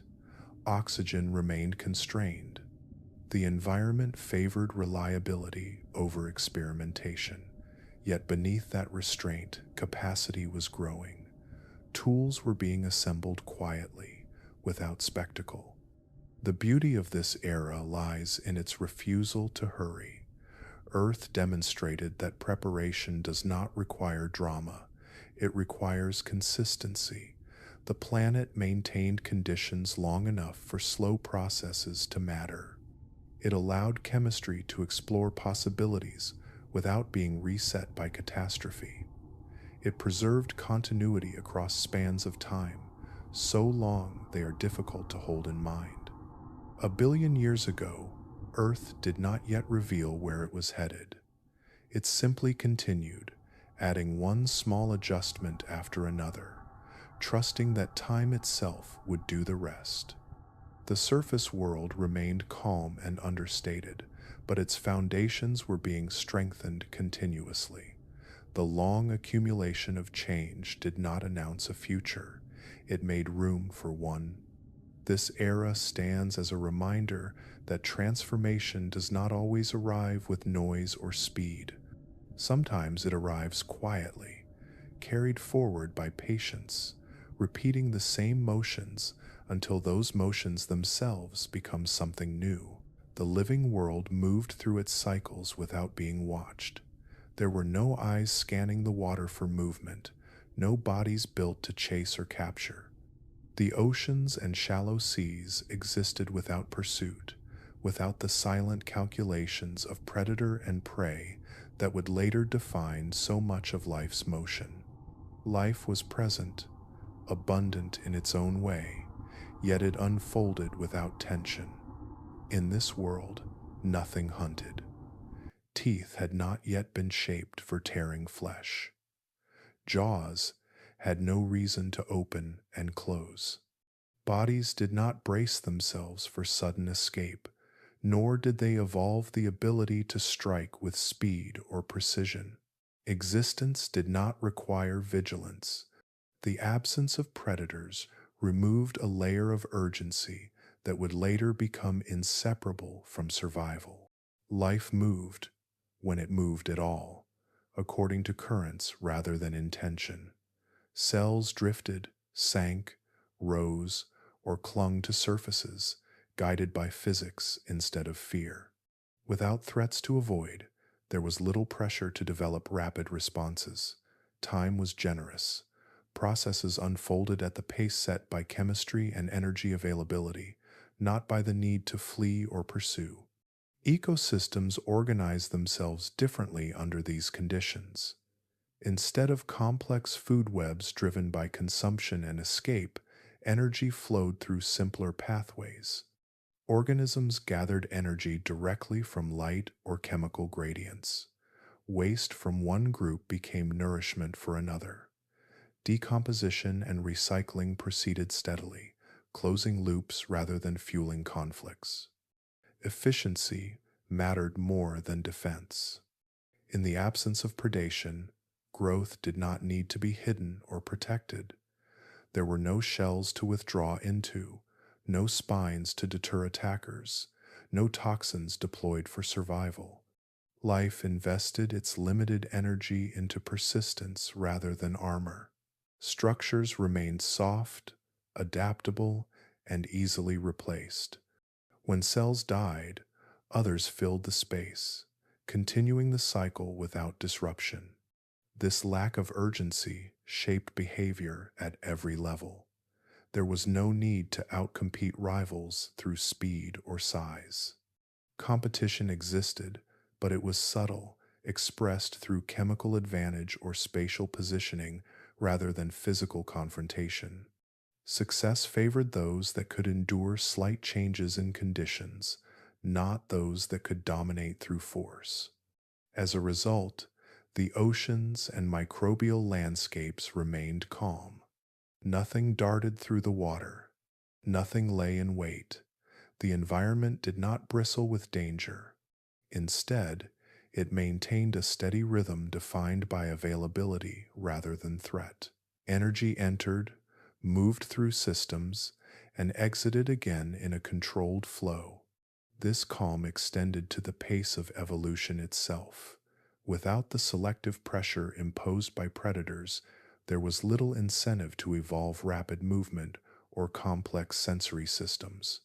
Eyes, nervous systems, and muscles require significant energy investment. In a world where speed offered no advantage, such features would have been costly luxuries rather than useful tools. Evolution continued, but it focused on improving internal efficiency rather than external performance. Cells refined how they processed energy, repaired damage, and cooperated with one another. Some learned to form loose associations, sharing resources without strict boundaries. These changes enhanced stability rather than spectacle.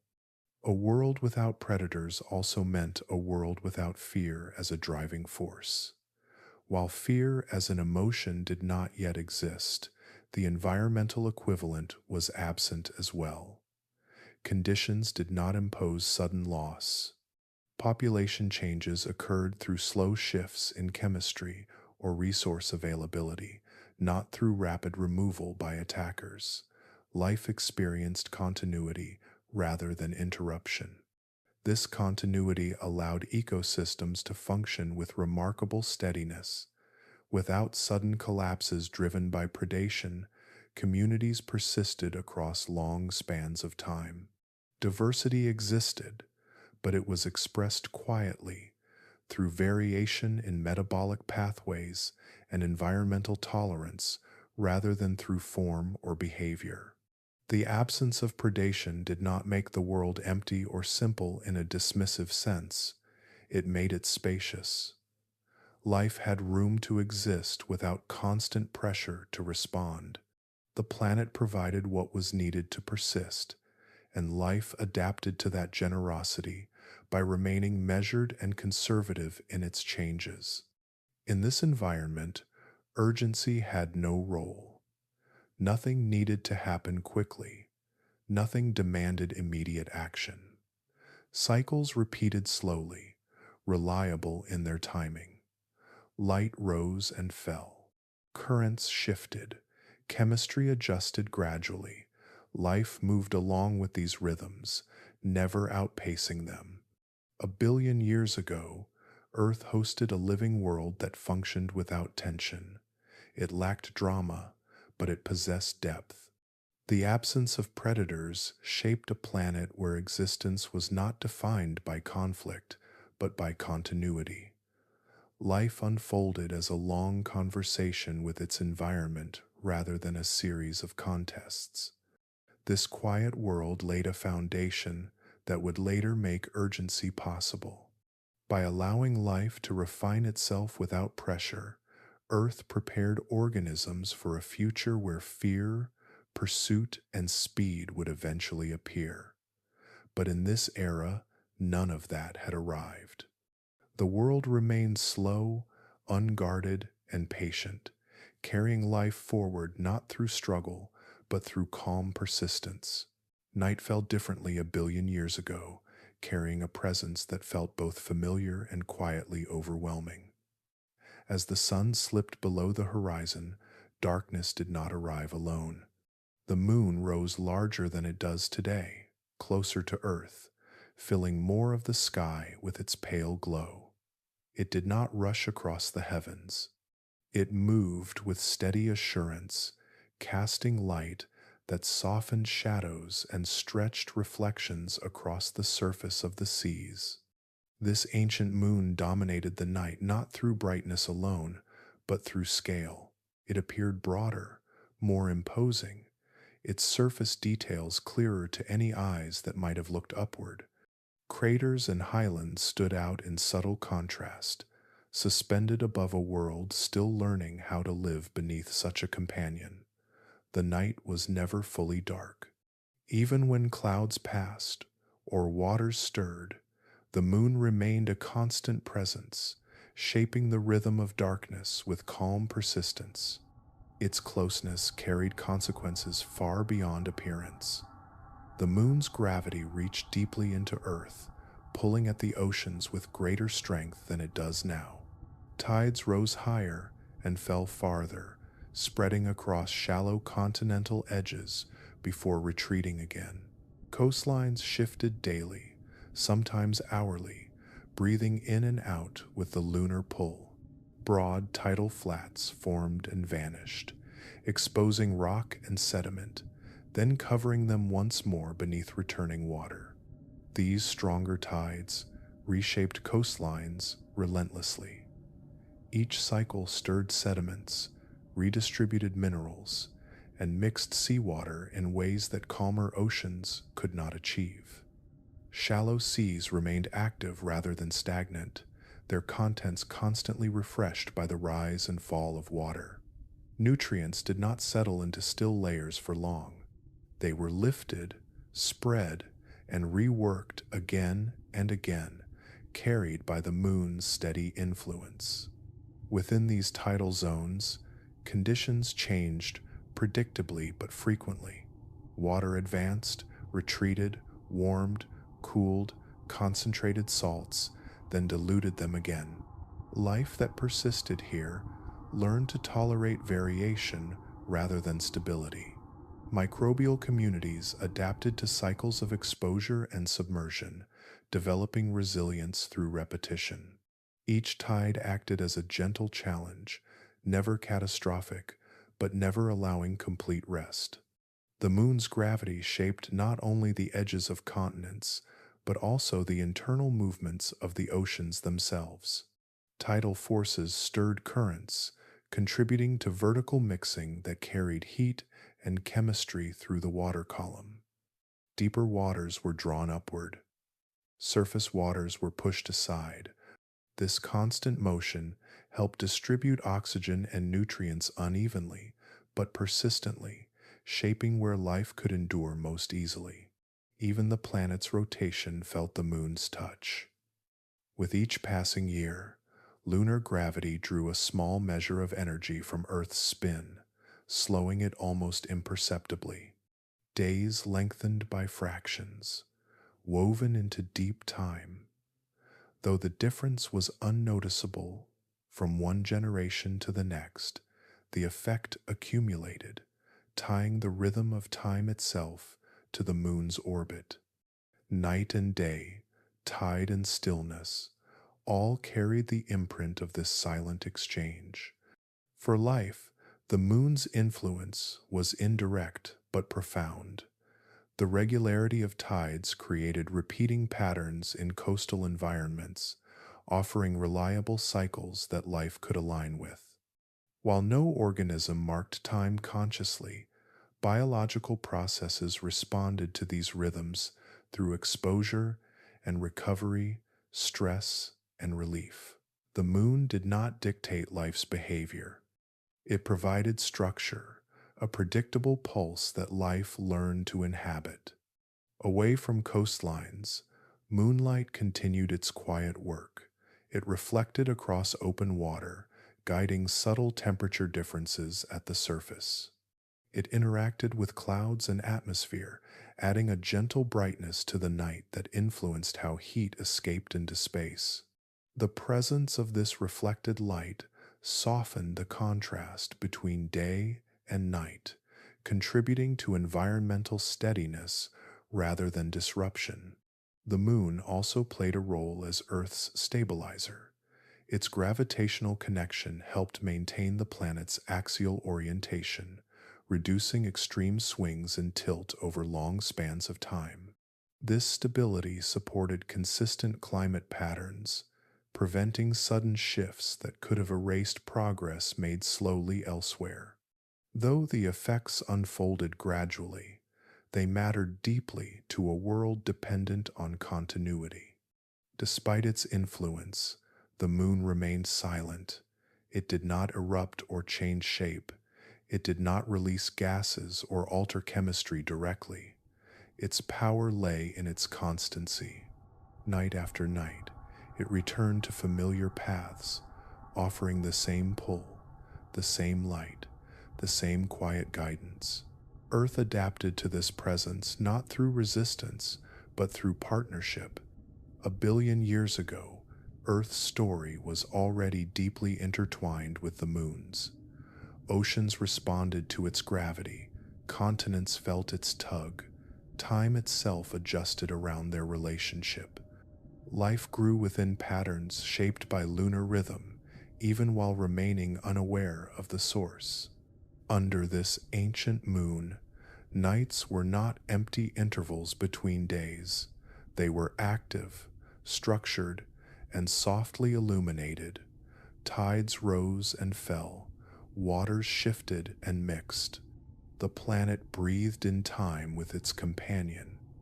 The moon did not push Earth toward complexity or speed. It steadied the path, holding conditions within bounds that allowed patience to matter. In this era of stillness and preparation, the moon stood as a quiet partner, neither demanding attention nor withdrawing from influence. It guided gently, shaping Earth's surface and systems through presence alone. Long before life could look up and recognize it, the moon had already become part of the planet's deepest rhythms, carrying Earth forward through countless nights beneath its enduring light. Storms moved across the planet 1 billion years ago with the same physical certainty they do today, guided by heat, moisture, and air in motion. Clouds gathered above oceans, warmed by a steady sun, rose into higher layers of the atmosphere and released their energy over land that lay open and unoccupied. From a distance, these weather systems might have appeared dramatic, towering shapes drifting across a bare world, yet their power unfolded without witnesses. Over the continents, winds swept freely, with no forests to interrupt them and no hills softened by roots. Air flowed across stone and gravel with little resistance. Pressure differences shaped currents that bent and curved across the surface, carrying moisture inland or drawing dry air seaward. The land offered no response beyond its shape. It did not slow the wind. It did not change beneath it. It simply received what came.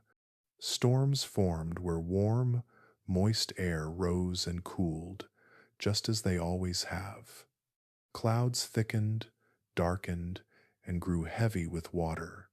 When rain began, it fell onto rock without ceremony, striking bare surfaces and running off almost immediately. There were no leaves to tremble, no grass to bend. Water did not cling or soak. It spread thin and fast, racing toward lower ground, reshaping surfaces quietly before disappearing back into rivers and seas. Lightning flashed within these storms, born from charge differences inside the clouds. Bolts split the sky in brilliant, brief lines of light, illuminating empty plains and jagged ridges for fractions of a second. Thunder followed, rolling across the land, echoing from cliff faces and open expanses. The sound traveled far, unabsorbed by vegetation or structures, moving freely until it faded into distance. There were no ears to hear it. The vibrations passed through air and stone alone. Rain fell harder at times, forming sheets of water that blurred the horizon. Hail may have struck exposed rock, bouncing and shattering without consequence. Gusts pressed against the land, lifting dust and fragments loosened by earlier storms. These materials rose briefly into the air before settling again, adding to the quiet reshaping of the surface. Storm after storm repeated this pattern. Each event altered the land slightly, smoothing an edge here, carving a shallow channel there, yet no footprints remained. Nothing walked across the wet ground. Nothing fled from the wind. When the clouds moved on and the sky cleared, the land returned to its stillness, carrying no trace of passage beyond subtle shifts in texture and form. Weather systems over the oceans followed their own rhythms. Waves rose under strong winds, traveling long distances before breaking against empty shores. Swells moved energy across basins without interruption. Storm-driven mixing churned surface waters, bringing deeper, colder layers upward and pushing warmer water aside. These movements affected chemistry and temperature, yet they unfolded without spectacle, witnessed only by the living systems adapted to such change. The atmosphere itself remained active, a dynamic layer in constant motion. High above the surface, air currents flowed around the planet, redistributing heat and moisture. Storm tracks formed and dissolved. Seasons shifted subtly as continents and oceans exchanged energy. These processes operated tirelessly, keeping the climate within livable bounds, even though no life on land depended directly on their nuance yet. Thunderstorms carried no warning and demanded no response. There was no urgency tied to weather. No creatures sought shelter. No nests were destroyed. Storms did not interrupt lives or alter behavior. They passed through a world that neither resisted nor reacted, performing their complex choreography without expectation of consequence beyond physical change. In this absence of witnesses, Weather became pure process. Energy moved from warm regions to cool ones. Water cycled between sea, sky, and land. Pressure equalized through wind and rain.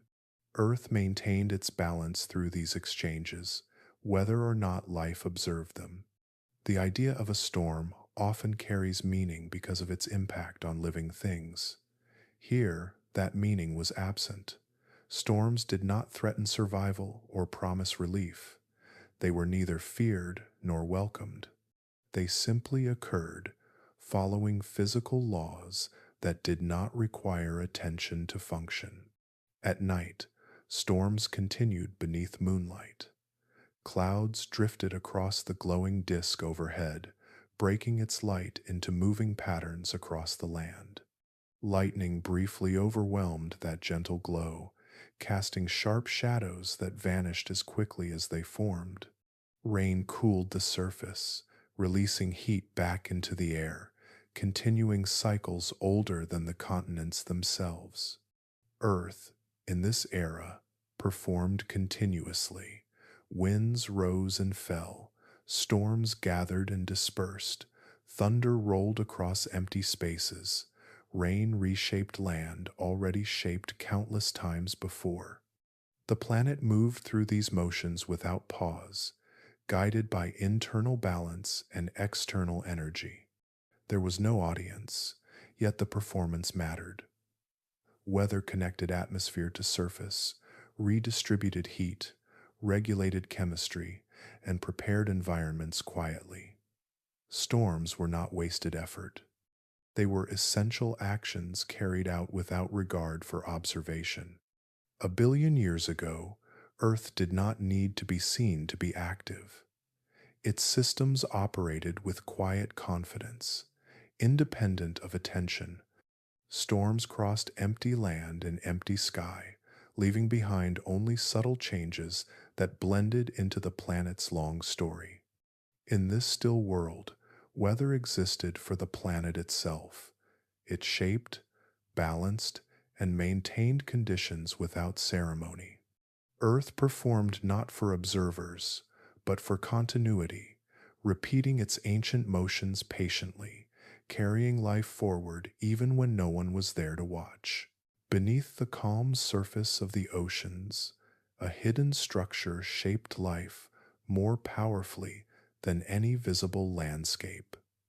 A billion years ago, the seas were not uniform bodies of water. They were layered worlds, divided quietly by chemistry rather than by depth alone. These layers did not announce themselves with color or motion.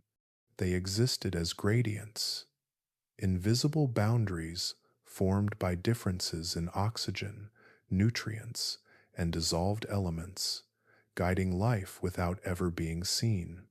Near the surface, where sunlight touched the water, chemistry behaved differently.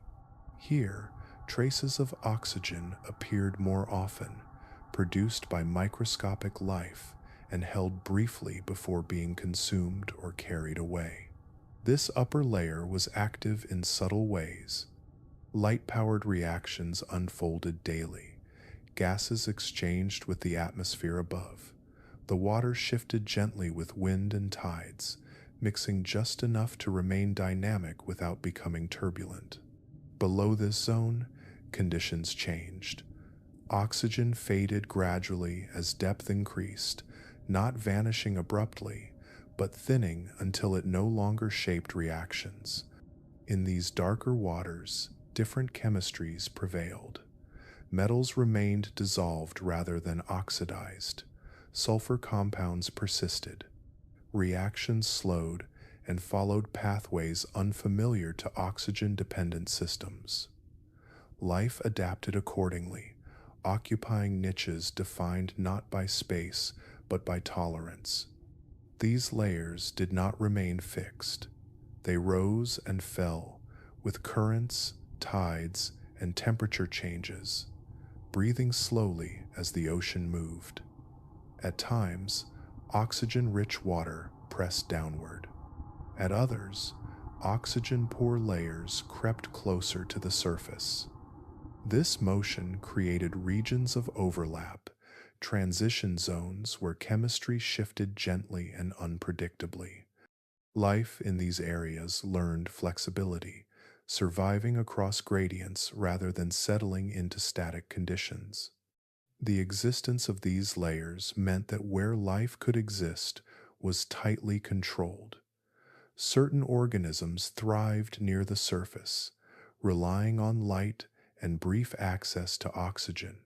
Others flourished deeper, drawing energy from chemical reactions independent of sunlight.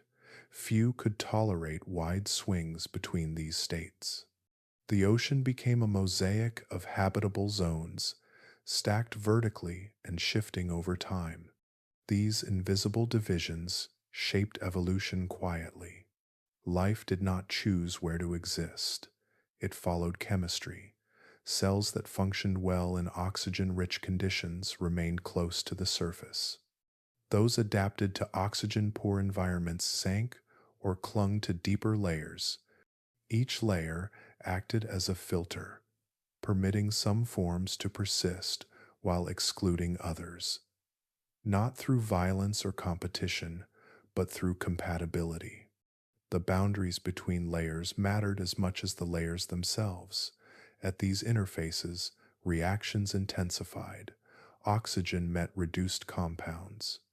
Energy released by these encounters supported specialized communities that existed only where conditions overlapped. These zones were narrow but persistent, forming ribbons of life suspended between worlds. Here, chemistry was not stable, but active, reshaped continuously by opposing forces. Because these boundaries shifted over time, life learned to endure change without moving far. A community might experience oxygen one season and lose it the next, all without traveling. Adaptation favored those capable of adjustment, those whose internal systems could tolerate variability. Stability mattered less than resilience. These chemical layers also influenced how nutrients moved through the ocean. Elements essential to life accumulated in certain zones, released in others, and recycled along boundaries. Upwelling currents lifted nutrient-rich, oxygen-poor waters toward the surface, feeding life that depended on light. Downward flows carried organic matter into deeper layers, sustaining communities adapted to darkness. The entire system functioned as a slow exchange, balanced by chemistry and motion. From above, none of this was visible.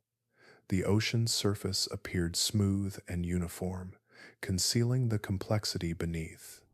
Yet life experienced the sea not as a single environment, but as a vertical world divided by invisible rules. The distance between survival and exclusion could be a matter of meters, defined by chemistry rather than geography. These invisible boundaries also limited how far complexity could develop.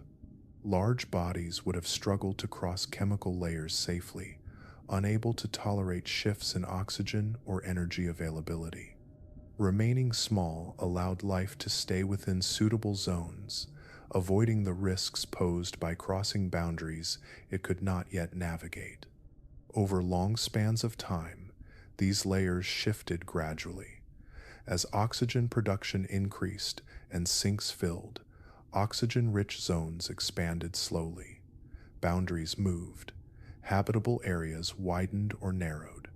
Life responded not with sudden expansion, but with quiet redistribution, following the chemistry that defined its possibilities. In this way, the ocean acted as both container and guide. It held life within narrow limits while gently adjusting those limits over millions of years. The structure beneath the surface shaped what life could become without ever revealing itself to the eye. 1 billion years ago, biology followed signals written in molecules rather than in light or sound. Oxygen, metals, and nutrients traced lines through water, marking where life could persist and where it could not. These lines shifted patiently, allowing Earth to prepare its living systems slowly and carefully. The sea was not empty beneath its surface. It was organized, layered, and quietly directive. Invisible boundaries shaped biology more effectively than any physical wall. Life grew accustomed to these rules, evolving within them, waiting as the boundaries slowly shifted. In the stillness of the ancient ocean, chemistry spoke softly, and life listened. Earth settled into something it had rarely known before. The planet did not become still, but it grew steady. After ages marked by violent shifts, frozen oceans, toxic skies, and relentless impacts, the world entered a long interval where global catastrophe became uncommon. Change continued, yet it arrived gently, spread across millions of years instead of crashing down in sudden, sweeping resets. This calm did not mean inactivity. Volcanoes still released heat and gases. Continents continued their patient drift. Oceans circulated, storms crossed empty land, and chemistry shifted quietly beneath the surface. The difference lay in scale and tempo. The planet no longer lurched from one extreme to another. Instead, it held a middle ground, maintaining conditions that stayed broadly recognizable across vast spans of time. Earlier in Earth's history, survival often meant enduring disaster. The planet had been reshaped repeatedly by events that erased progress and forced life to begin again from narrow margins. Oceans froze nearly solid, then thawed. Atmospheres swung between hostile extremes. Entire environments vanished and reformed. Life survived these events, but survival came at a cost. Continuity was fragile. In contrast, this era offered something new. A long calm stretched across deep time, uninterrupted by planet-wide collapse. There were disturbances, of course, but they were regional, temporary, or limited in reach. The core systems that governed climate, oceans, and chemistry held together. Earth stayed within bounds that allowed persistence. This kind of stability is rare for rocky worlds. Maintaining liquid water, moderate temperatures, and balanced chemistry over hundreds of millions of years requires more than good fortune. It demands responsive systems that can absorb change without amplifying it. Earth possessed such systems, refined through earlier turmoil and now working quietly in concert. The atmosphere played its part, adjusting greenhouse gas levels in response to shifts in heat. The oceans buffered temperature and chemistry, absorbing change slowly and releasing it gradually.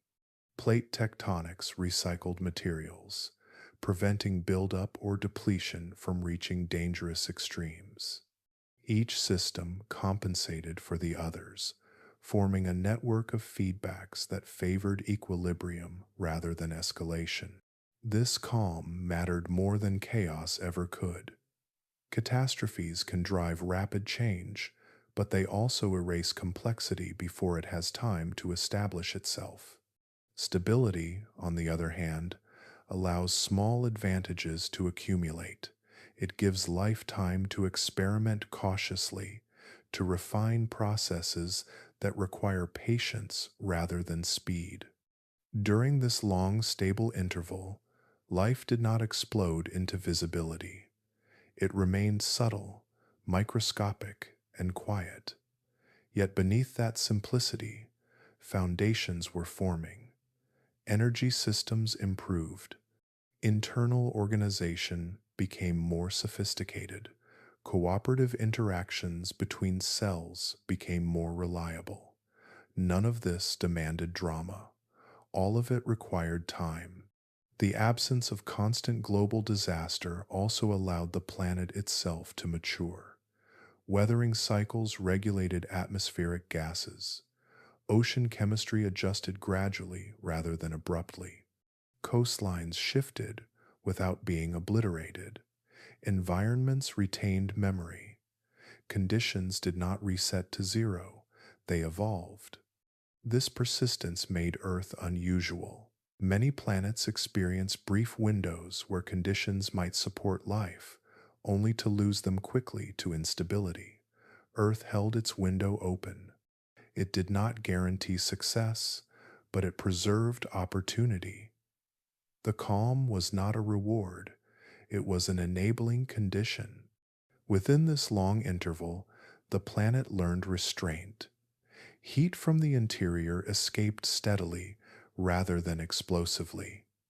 Energy from the sun was managed rather than squandered. Nothing demanded urgent correction. Systems responded slowly, allowing feedbacks to settle rather than compete. For life, this meant reliability. Habitats remained available long enough for adaptation to matter. Chemical gradients did not vanish overnight. Energy sources remained consistent. Organisms did not need to reinvent survival strategies constantly. They could invest in improvement rather than recovery. This calm also protected the planet from its own potential excesses. Greenhouse gases rose and fell, but never to the point of runaway heating. Ice advanced and retreated, but never sealed the oceans completely. Earth hovered within a narrow range where change occurred, yet collapse did not. Seen from afar, this era might appear uneventful. Few dramatic markers separate 1 million years from the next. Rocks record continuity rather than upheaval. Yet, it is precisely this lack of drama that made the period significant. Stability allowed Earth to become reliable, and reliability allowed complexity to remain possible. The long calm did not force life forward. It invited patience. It allowed biology and geology to synchronize gradually, adjusting to each other without violence. Life did not need to outrun disaster. It only needed to persist. 1 billion years ago, Earth demonstrated something rare in the universe. It showed that a planet can sustain habitability not through perfection, but through balance maintained over time. Chaos had shaped the early world.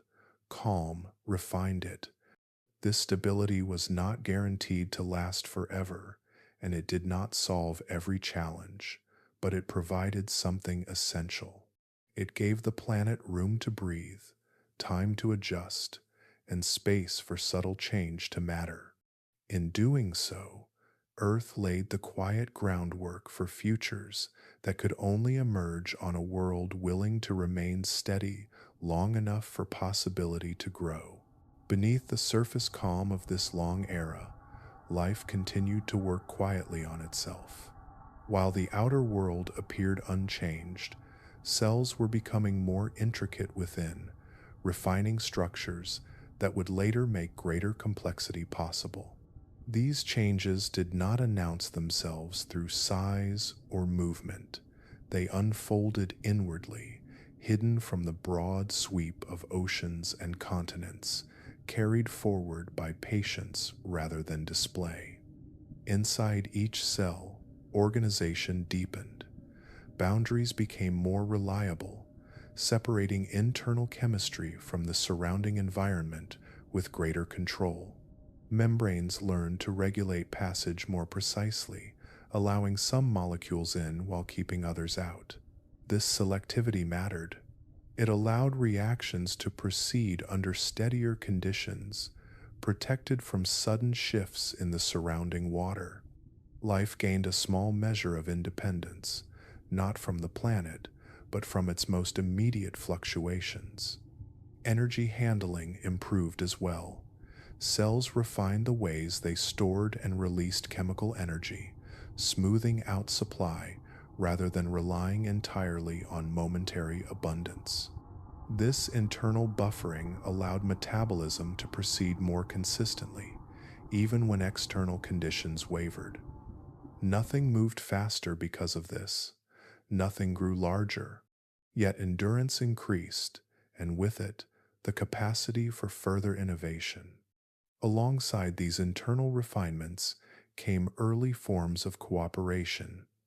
Cells did not suddenly merge into larger organisms. Instead, they began to exist alongside one another in more structured ways.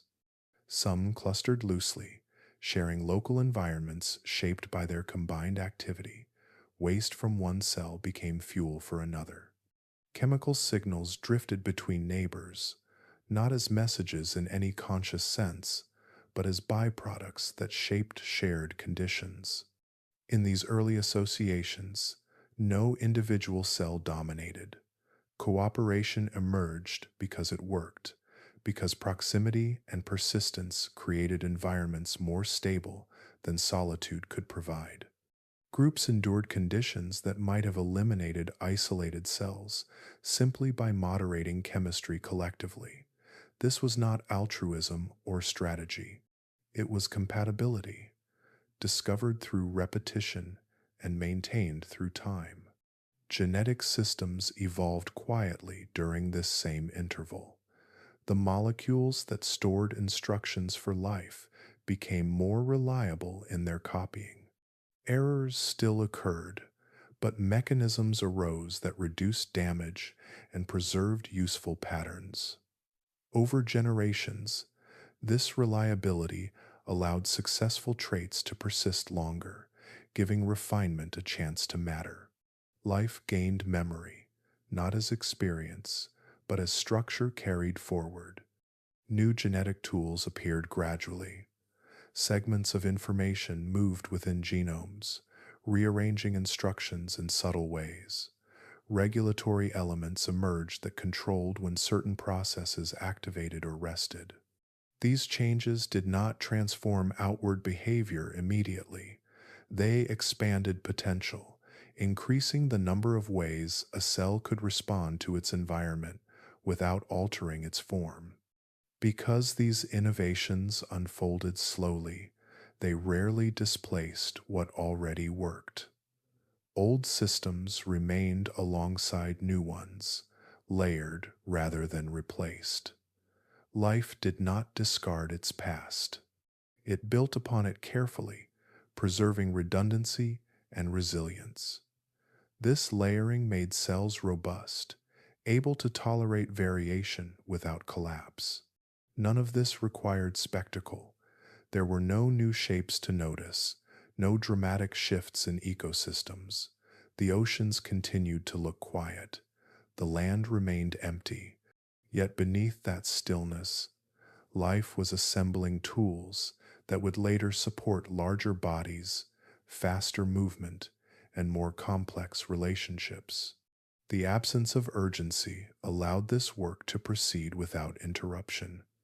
Without predators driving rapid change, and without unstable climates erasing progress, cells could refine slowly. Evolution acted less like a race and more like a craft, shaping details over long spans rather than forcing solutions quickly.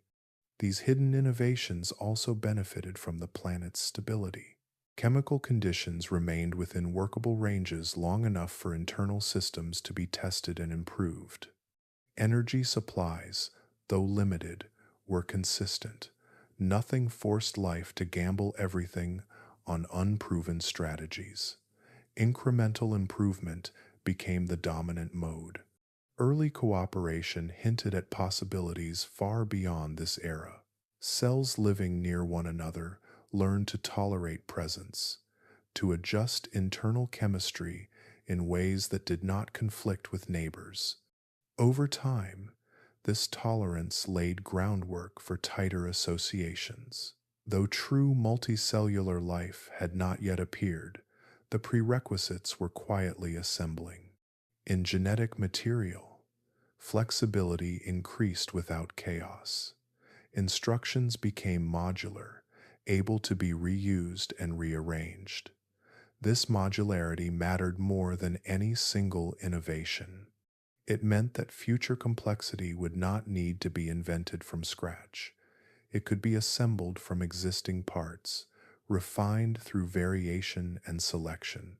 From the outside, the world remained understated. Life did not mark the land. It barely disturbed the seas. Yet internally, it grew richer. Capacity increased even as appearance stayed the same. The foundations of later abundance were being set, stone by invisible stone. 1 billion years ago, Earth did not yet display the results of these innovations. It displayed their conditions. Stability, time, and gentle constraint allowed life to improve itself without pressure to reveal those improvements outwardly. Progress unfolded beneath notice, secure in the knowledge that it did not need to be seen to matter. This era reminds us that some of the most important changes in Earth's history happened without spectacle. They did not reshape landscapes or fill skies with movement. They reshaped cells. They refined cooperation. They strengthened memory and control. All of this happened quietly, sustained by patience and continuity. Life did not announce what it was preparing. It simply continued, building capacity one small improvement at a time. The world above remained calm and empty, while beneath that calm, the tools for a different future were being assembled carefully, patiently, and without display. 1 billion years ago, Earth entered a state that feels almost suspended when viewed from a distance. The planet was not empty, and it was not inactive. Yet it existed in a delicate balance, poised between long-established simplicity and a future that had not yet arrived. From the surface to the deepest oceans, everything appeared restrained, as if the world itself had learned to wait. Life persisted everywhere it could, yet it did not announce itself through movement or scale. The seas remained quiet, their surfaces reflecting sky and moon without disturbance. Land stayed bare and unmarked, shaped only by wind, rain, and time. The atmosphere moved gently, circulating heat and moisture without extremes. Nothing about the planet suggested urgency. Nothing hinted clearly at transformation. And yet, beneath this outward calm, preparation continued without pause. Chemistry shifted by degrees too small to notice. Genetic systems refined themselves quietly. Cooperation deepened among the smallest forms of life. Energy flowed through familiar pathways, slowly expanding the range of what could be sustained. The planet did not look like it was changing, but it was becoming different in ways that required patience to see. This era feels like a pause because its changes resisted spectacle. No sudden appearance of new forms broke the surface calm. No dramatic shifts forced attention. The rhythms that governed Earth had settled into steadiness, repeating patterns that held their shape over immense spans of time. For millions of years, the view remained almost the same, creating the impression of stillness even as processes continued uninterrupted. The land offered no hint of what lay ahead. Continents drifted slowly, but without life to trace their edges or root their surfaces, their motion felt inconsequential. Rocks formed and eroded. Rivers carved channels and filled them again. None of this pointed clearly toward a future filled with forests, animals, or sound. The planet gave no previews. The oceans held more activity, yet even there, nothing suggested an imminent leap. Life multiplied, adapted, and refined itself, but remained constrained by chemistry and energy. Internal complexity increased while outward appearance stayed constant. Cells grew more capable without growing larger. Associations formed without becoming bodies. Progress remained hidden, layered beneath familiarity. Earth itself contributed to this sense of waiting. Climate systems held steady. Feedbacks adjusted gently to maintain balance. Catastrophes that once reset the planet grew rare. This stability removed pressure to change quickly. It allowed systems to linger near equilibrium, exploring possibilities slowly rather than being forced forward by crisis. The absence of urgency shaped everything. Without predators to drive speed, without unstable climates to demand rapid innovation, life had no reason to rush. Survival depended on fitting within existing conditions, not on transforming them. This rewarded patience, refinement, and endurance. The planet reinforced this pace by remaining reliable, offering continuity rather than challenge. From the outside, this era can appear uneventful, even stagnant, but stagnation implies failure to change. What existed here was restraint. Earth was holding complexity in reserve, allowing groundwork to be laid before unveiling anything new. The planet behaved like a system aware of its limits, refusing to move beyond them until conditions aligned. This is why the era feels like a held breath. Everything necessary for change was assembling, but nothing yet demanded release. Oxygen accumulated slowly but inconsistently. Energy pathways improved but remained tight. Genetic tools expanded but stayed quiet. Each component advanced just enough to matter later, never enough to force the next step prematurely. A held breath is not inactivity. It is tension maintained deliberately, a pause full of potential. Earth carried that potential across vast stretches of time, sustaining it through balance rather than momentum. The world did not lean forward into its future. It waited for its systems to support it fully. The waiting world was not empty of meaning. It was dense with readiness. Every cycle of sunlight and darkness, every tide, every exchange of gases and minerals contributed to a growing capacity. These contributions did not add up quickly. They accumulated with care, ensuring that when change finally came, it would not collapse under its own weight. In this era, Earth demonstrated an unusual quality. It resisted both stagnation and premature transformation. It did not force complexity before the planet could sustain it, nor did it remain frozen in simplicity.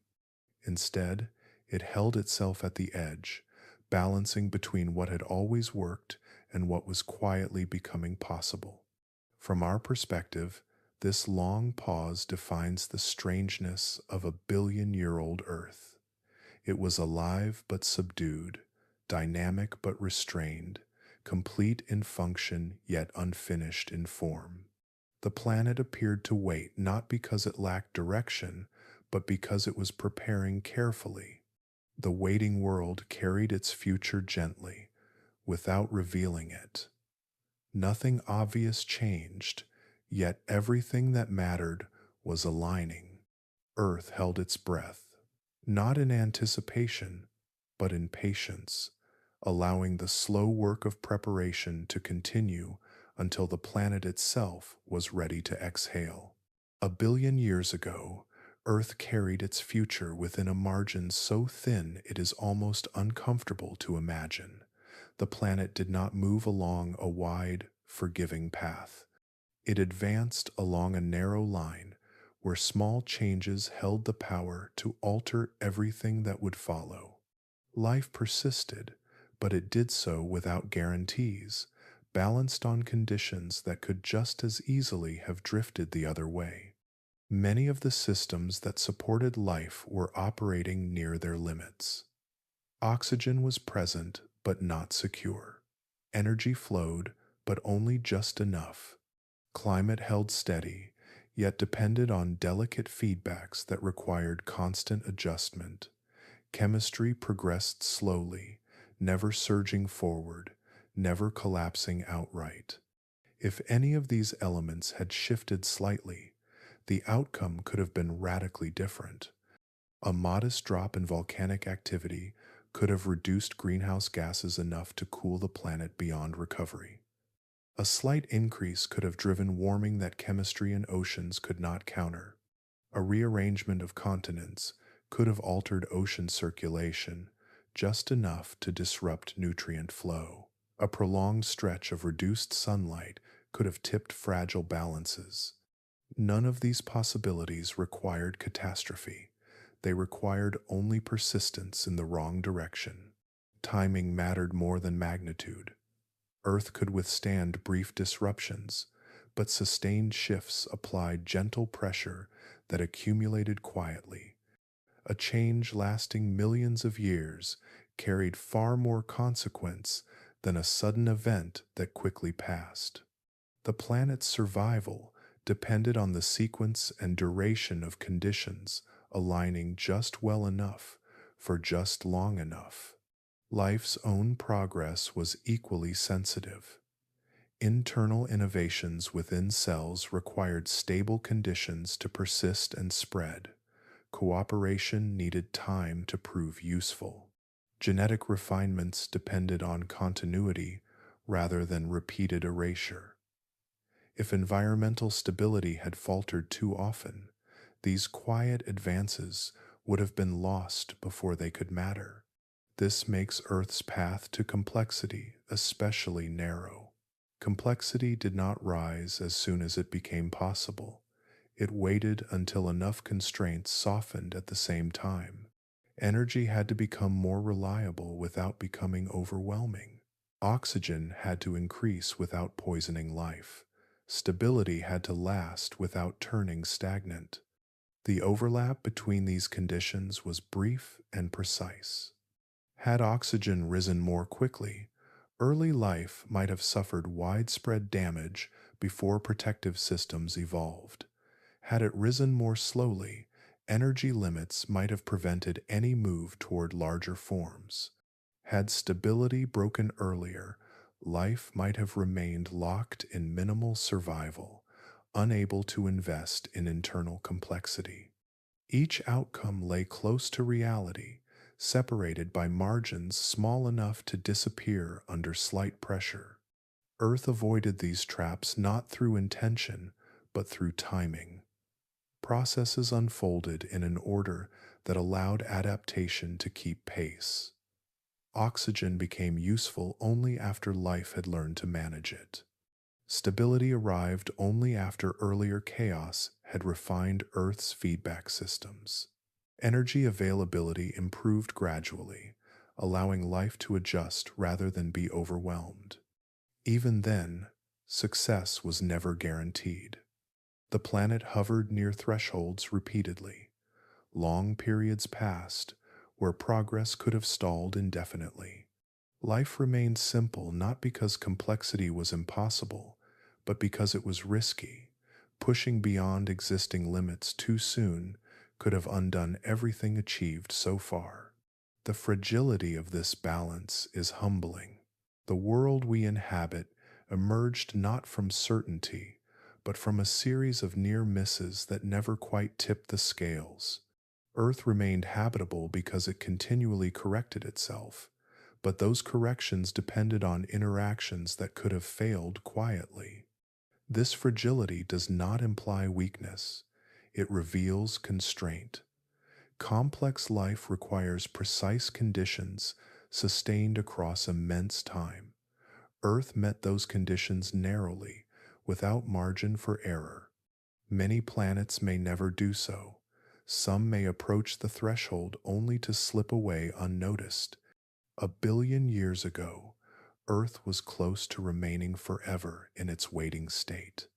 Simplicity could have endured without ever giving way. Life could have persisted as chemistry and nothing more, stable but limited, alive but unexpressed. The transition to complexity was not a certainty waiting to happen. It was a possibility that required care, patience, and alignment. Our existence rests on that alignment. The air we breathe, the ecosystems that surround us, the bodies we inhabit, all trace back to this delicate interval where outcomes remained undecided. Earth walked a narrow path not once, but continuously, adjusting again and again to remain within bounds. This understanding shifts how we view the past. It was not a steady march toward inevitability. It was a prolonged balancing act where failure was always nearby and success arrived only because nothing pushed too far, too fast, or for too long. The near misses remind us that the world we know is not the default state of a living planet. It is an exception sustained by timing, balance, and restraint. A billion years ago, Earth did not yet display the richness of later ages, but it carried the risk of never doing so. That risk was real. That fragility was constant. And yet, through a rare sequence of conditions held just long enough, Earth continued forward. Our existence depends on that fragile persistence shaped by a planet that nearly and quietly could have chosen otherwise. As the long calm continued, subtle changes began to gather momentum. They did not arrive suddenly or forcefully, and they did not disrupt the planet's outward stillness. Instead, they accumulated quietly, adding speed to processes that had once moved almost imperceptibly.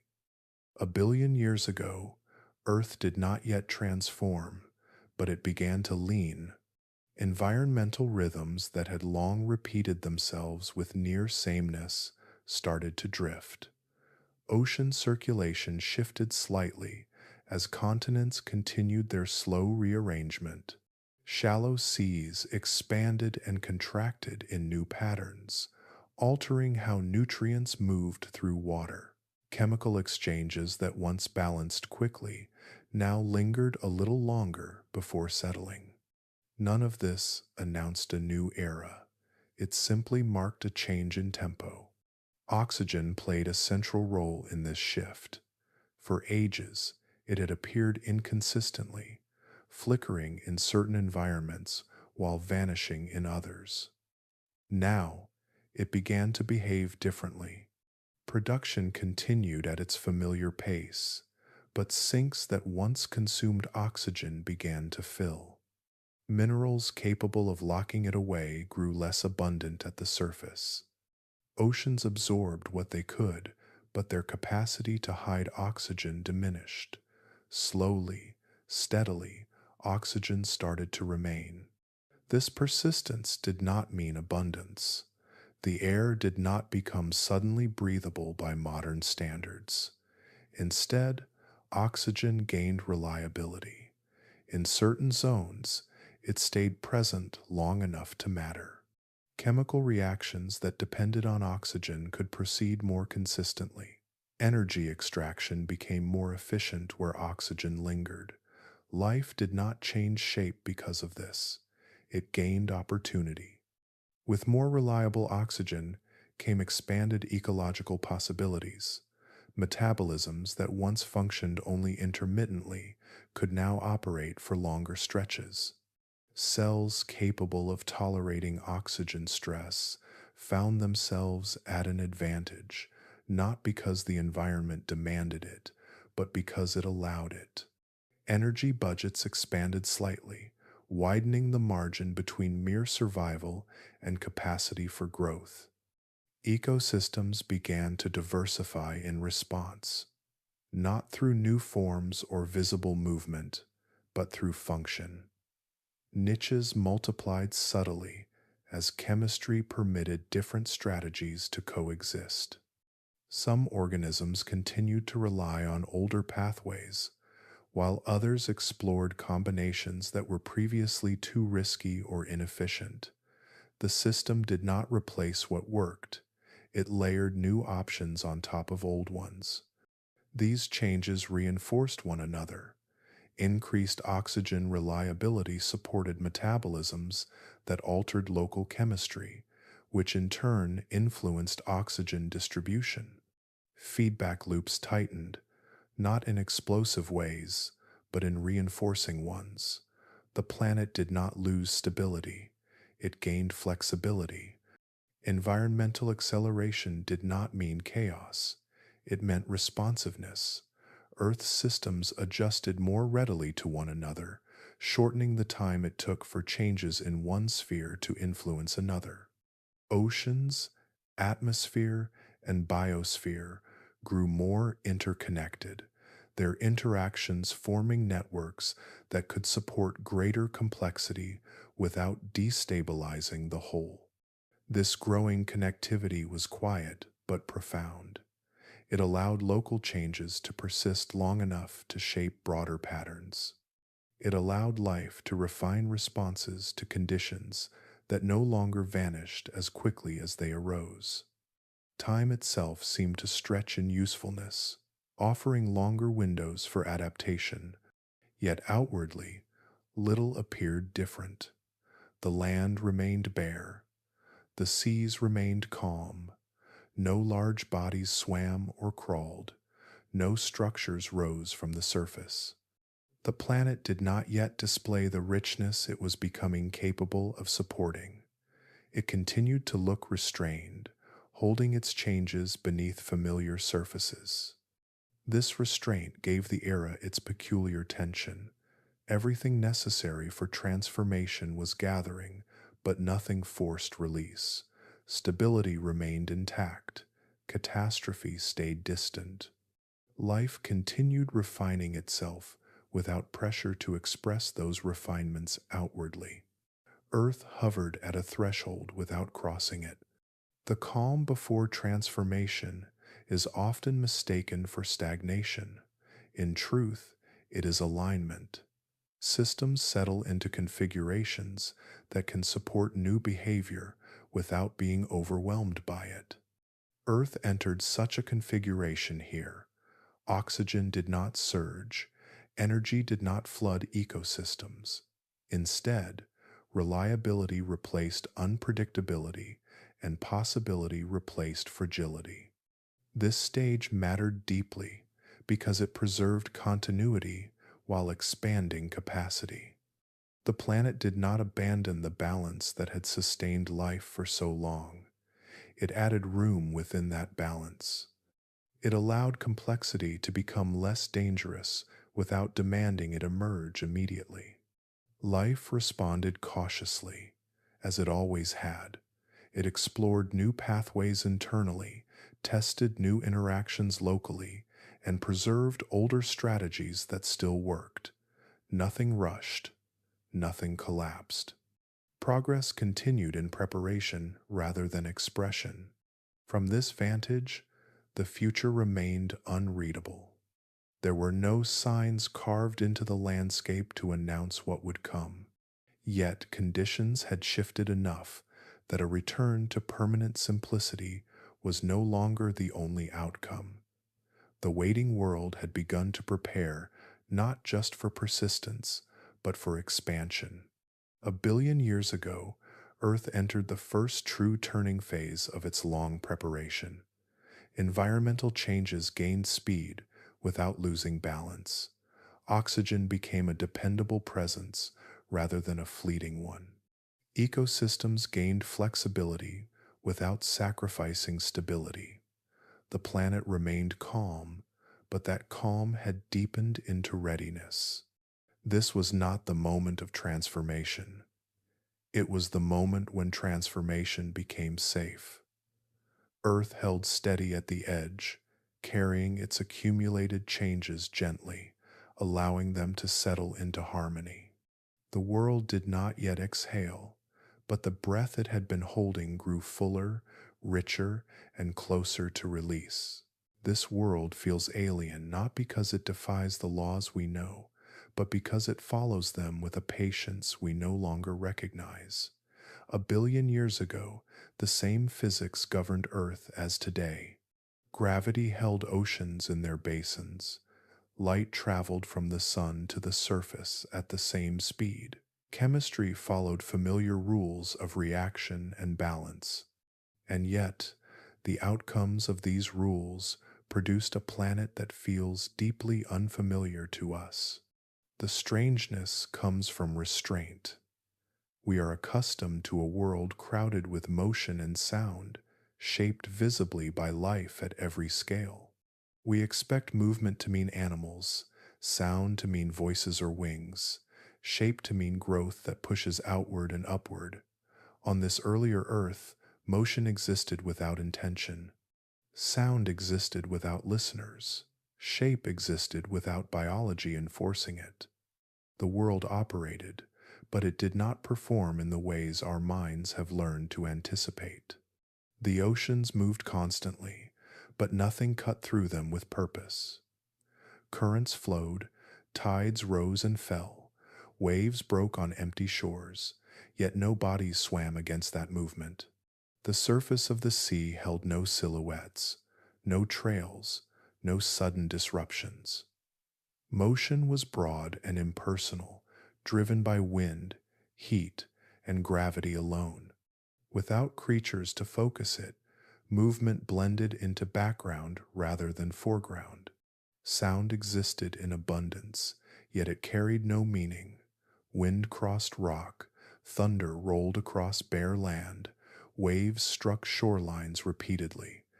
These sounds traveled far, unabsorbed by vegetation or structures, then vanished into open air.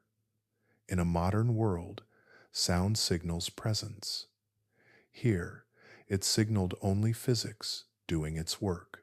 Without life to react, sound became texture rather than event. Even shape feels wrong to us. Continents lacked the familiar softness carved by roots and organisms. Coastlines were sharp, raw, and temporary. Mountains rose and wore down without being stabilized by life.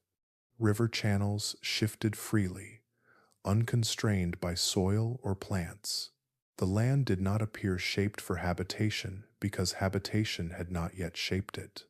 The planet's surface looked unfinished, not because it was broken, but because nothing had yet learned to claim it. Our brains struggle with this era because we interpret landscapes through life. We expect emptiness to be brief, a pause before action. We expect stability to lead quickly to abundance. When those expectations are not met, the scene feels incomplete or unnatural. Yet nothing about this world violated natural law. It violated familiarity. We are shaped by a world where biology dominates appearance. Trees define horizons, animals define motion, human structures define scale. Strip these away, and what remains feels unsettling, even though it is closer to Earth's default state than our own time is.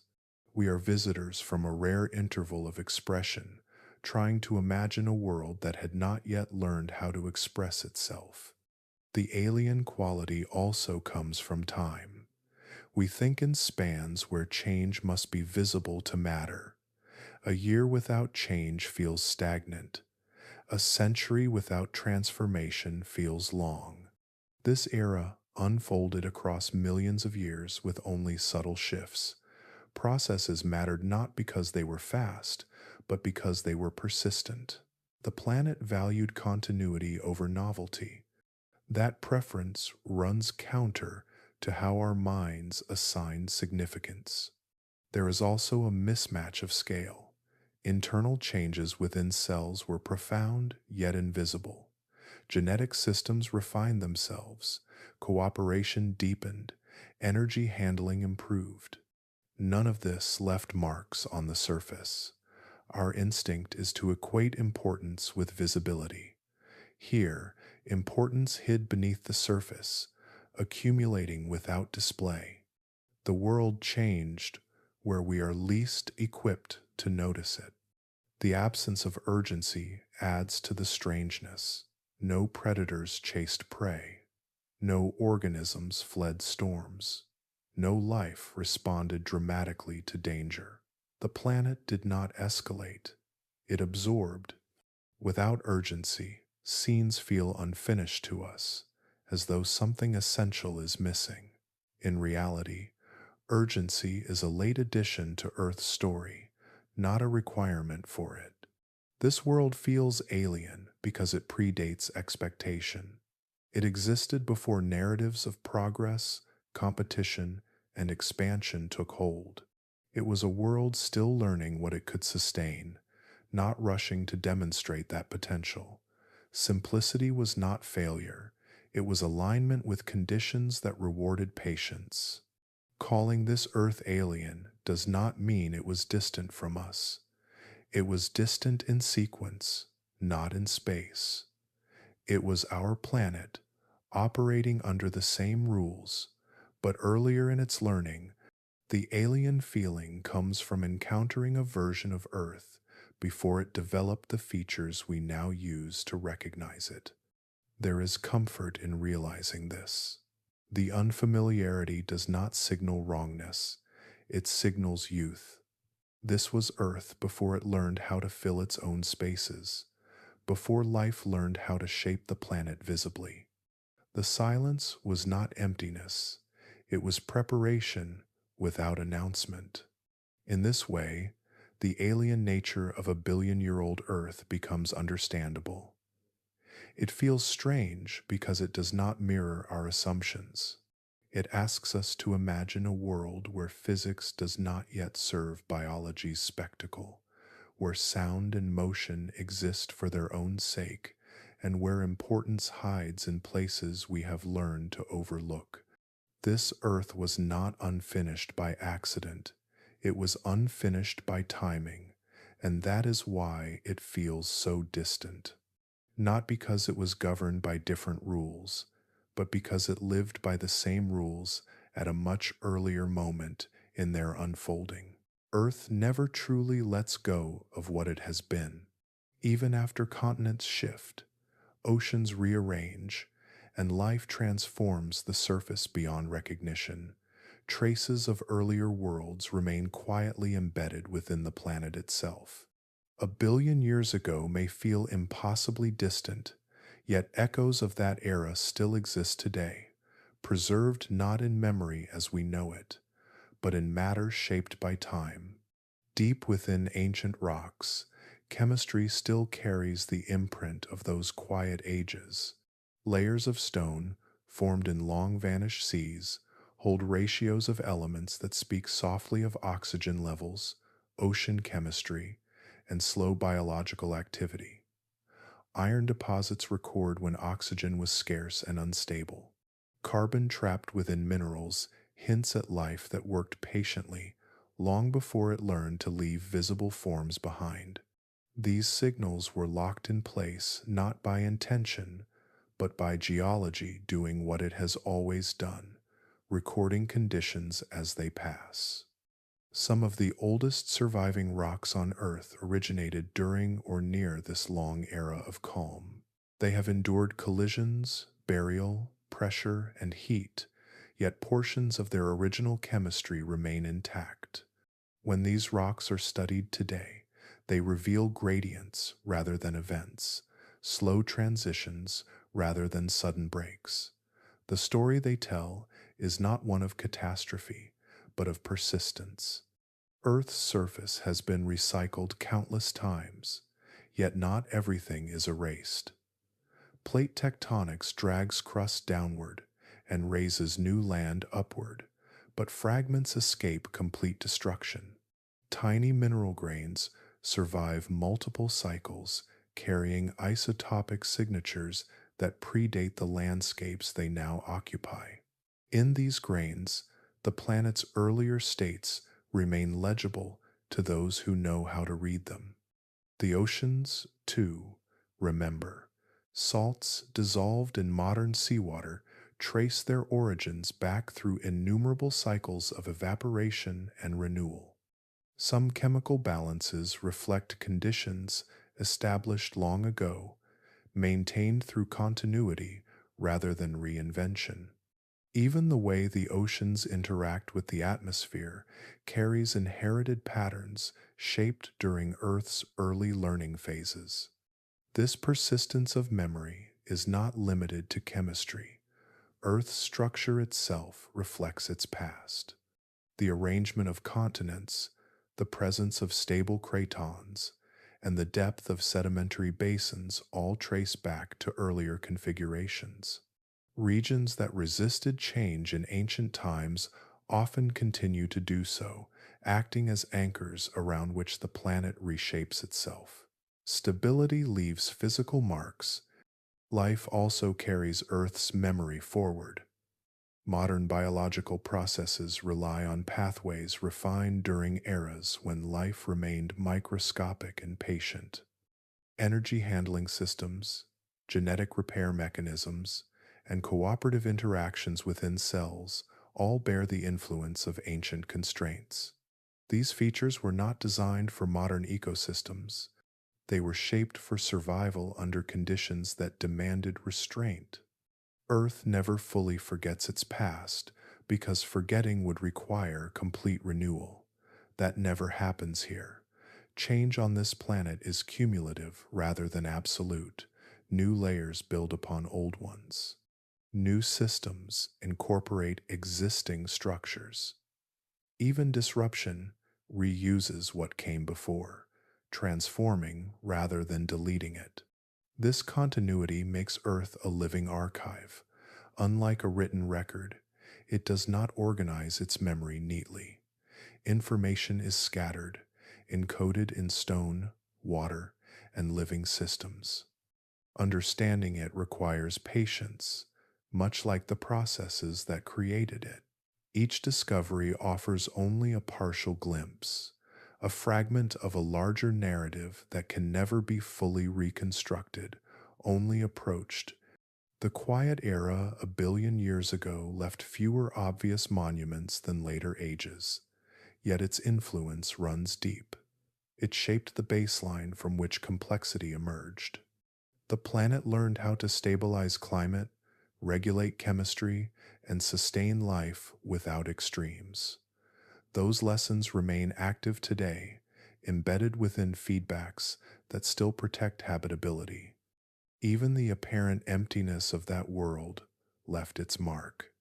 The absence of land life allowed erosion patterns unlike those of later ages, influencing sediment distribution that still affects groundwater flow and mineral deposits. The lack of predators shaped evolutionary pathways that continue to influence how organisms cooperate and regulate themselves internally. When we look at Earth today, we see a planet filled with motion, sound, and diversity. Beneath that abundance lies a quieter foundation.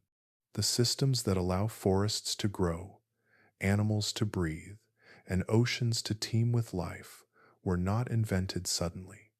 They were prepared carefully during long intervals that left little visible trace. Earth's memory is not sentimental. It does not preserve the past out of attachment. It preserves it because preservation is the default outcome of gradual change. Materials persist unless acted upon. Structures endure unless broken. Processes continue unless interrupted. Time adds layers, but it rarely starts over. This is why studying ancient Earth is not an exercise in nostalgia. It is a way of understanding the conditions that still support life now. The stability we rely on today rests on balances first achieved long before complexity appeared. The planet carries that knowledge forward, expressed through resilience rather than recollection. A billion years ago, Earth was quiet, restrained, and patient. Those qualities did not vanish when the planet changed. They became part of its character. They remain present in the way the climate moderates itself, the way oceans buffer change, and the way life adapts incrementally rather than all at once. Seen this way, Earth is not just a stage where history happened, It is the historian itself. It records, stores, and transmits the consequences of its own past. The rocks beneath our feet, the water in the oceans, and the cells within our bodies all carry traces of worlds that no longer exist at the surface. The planet does not remember as we do. It remembers by continuing, and in that continuation, the quiet world of 1 billion years ago still speaks, softly but persistently, through the living archive that Earth has always been. As this long era drew toward its close, life found itself nearer to a boundary it could not recognize.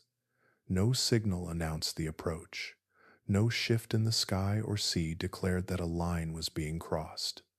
Yet beneath the calm surface of familiar cycles, conditions were converging. The planet was approaching an edge, not sharply defined, but real nonetheless. Life continued exactly as it had for countless generations. Cells divided, communities persisted, energy moved along pathways refined by patience. Nothing in the daily experience of a microscopic organism would have suggested that anything fundamental was changing. Survival still depended on restraint, efficiency, and tolerance. The world did not feel different, and yet the rules governing what could exist were quietly expanding. This is how thresholds often arrive in deep time, not as events, but as alignments. Oxygen had become more reliable, lingering where it once vanished quickly. Energy sources grew slightly more generous, not abundant, but steadier. Chemical layers in the oceans shifted their boundaries slowly, creating wider zones where different metabolisms could overlap. Stability endured long enough for these changes to interact rather than cancel each other out. None of these developments was dramatic alone. Together, they formed a new background state. Life did not sense this state as an opportunity. It simply operated within it, continuing its cautious refinement. Yet the environment itself was becoming more permissive, less fragile, more capable of supporting experiments that previously would have failed quietly. Complexity, long delayed, was no longer forbidden by circumstance. It was not inevitable, but it was allowed. The difference mattered. For most of Earth's history, larger bodies, tighter cooperation, and greater internal organization carried risks that outweighed their benefits. Energy shortfalls, oxygen instability, and environmental volatility made ambition dangerous. Now, those risks softened just enough to be survivable. This shift did not require life to invent something entirely new. The tools were already present. Cells had learned internal organization. Genetic systems had gained reliability and flexibility. Cooperation had proven useful at small scales. What changed was not biology itself, but the context in which biology operated. The planet had prepared that context slowly. Feedback loops grew gentler rather than harsher. Environmental changes spread over longer timescales. Ecosystems gained room to absorb novelty without collapsing. Earth's systems had become less reactive and more accommodating, able to support deviation without losing balance. From the perspective of deep time, this was a subtle but profound transition. The world moved from a state that enforced simplicity to one that merely favored it. Simplicity remained viable, even successful, but it was no longer the only option that could persist safely. Life did not respond immediately. There was no rush, no sudden branching into new forms. Evolution continued at its measured pace, testing variations incrementally. Some experiments likely failed, dissolving back into the microbial background without leaving trace. others endured just long enough to matter. This is the quiet moment where futures are set in motion without announcement. No organism knew it stood near a turning point. No environment declared itself ready. Yet the alignment of conditions meant that the outcome of small changes could now differ from before. A slight increase in cooperation might persist instead of fading. A modest increase in size might survive where it once could not. Internal complexity might support external expression rather than remaining hidden. The edge of change is not a dramatic place. It does not look like a transformation. It looks like continuity with a slightly altered slope. The planet remained calm. The ocean stayed quiet. The land stayed bare. But the direction of possibility had shifted.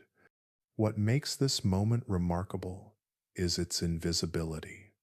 Had Earth been observed at this time, nothing would have suggested an approaching future filled with movement, sound, and form. The surface world offered no hint.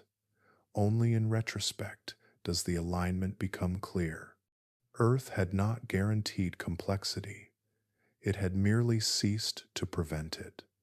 That distinction defines the fragility and rarity of what followed. Complexity would still require time, persistence, and further adjustment. The edge of change did not deliver outcomes. It opened doors. Life approached that edge unknowingly, carried forward by the same habits that had sustained it for eons. It did not prepare for transformation. It prepared me for survival. The fact that survival could now support more than it once could was a property of the planet, not a choice of life. In this way, a future began without intention. Conditions aligned quietly, and alignment was enough. What followed would unfold slowly, unevenly, and without certainty. But the path had widened just enough to allow exploration beyond the narrow corridor that had defined so much of Earth's history. The planet had done its work patiently. It balanced forces, moderated extremes, and accumulated change without spectacle. Life had done its work equally quietly, refining itself inwardly and cooperating cautiously. Together, without coordination, they arrived at a shared threshold. 1 billion years ago, Earth stood at the edge of change, not poised in tension, not brimming with anticipation, but steady, capable, and ready in ways no living thing could yet comprehend. The future was not visible, it was merely possible, and in that possibility, set gently in motion, lay everything that would one day follow. Earth spent most of its life in this quiet state, far longer than it has existed as the vivid, crowded world is familiar today. For vast stretches of time, the planet remained calm, restrained, and nearly empty to human eyes. Oceans rolled without swimmers, land endured without green. The sky watched over a surface that changed slowly, patiently, and without display. This was not a brief chapter. It was the dominant condition of Earth itself. When measured honestly, the lively planet we know is a newcomer. Forests, animals, flowers, and voices occupy only the most recent sliver of Earth's long history. Everything before that was defined by stillness and subtlety. This perspective reshapes how the story feels. The quiet world was not an early failure waiting to be corrected. It was Earth's default state. Life survived through that calm not by striving for expansion, but by mastering restraint. It learned to endure scarcity, instability, and slow change. It refined chemistry before shape. It invested in patience rather than ambition. That long preparation gave Earth depth rather than immediacy. Complexity, so familiar today, was never promised. Nothing in physics or chemistry demanded that life become visible or dramatic. A planet can host oceans and atmospheres for billions of years without ever producing large, moving forms. Many worlds likely do just that. Even on Earth, complexity arrived late, hesitantly, and only after countless conditions aligned gently enough to allow it. For most of its history, Earth did not encourage complexity. It tolerated it briefly, tested it cautiously, and often withdrew support just as quietly. The rise of complex life required not only biological innovation, but planetary cooperation. Atmosphere, oceans, geology, and time itself had to soften together. Remove any one of these, and the outcome would have differed. This understanding reframes the meaning of success. The quiet planet was not broken. It was stable. It was resilient. It was doing what planets naturally do, settling into equilibrium and resisting excess. That resistance protected Earth from extremes that could have ended the story entirely. Our modern world, rich with movement and sound, exists because Earth relaxed its grip slightly, and only briefly in geological terms. The window that allowed complexity to persist remains narrow even now. Stability continues to matter. Balance continues to govern what survives. Seen this way, the familiar world feels less inevitable and more remarkable, not because it was destined, but because it was permitted. Earth did not rush toward complexity. It waited and waited well. It tested conditions slowly, ensuring that when change came, it could last. The quiet planet was a period of learning. Chemistry learned its limits. Energy learned its pathways. Life learned its boundaries. These lessons were not wasted. They built a foundation that could support fragility without collapsing. Complexity is fragile. It requires forgiveness from the environment. It requires margins for error. The calm world built those margins piece by piece. To call this era boring misunderstands its role. Silence is not absence. Stillness is not stagnation. Preparation often looks empty from the outside. Earth's long quiet was not emptiness, but containment. Everything was held in place until the system could afford to loosen. Even now, traces of that ancient world remain beneath modern layers. The chemistry of seas, the rhythm of cycles, the deep patience of geological processes all carry echoes of that time.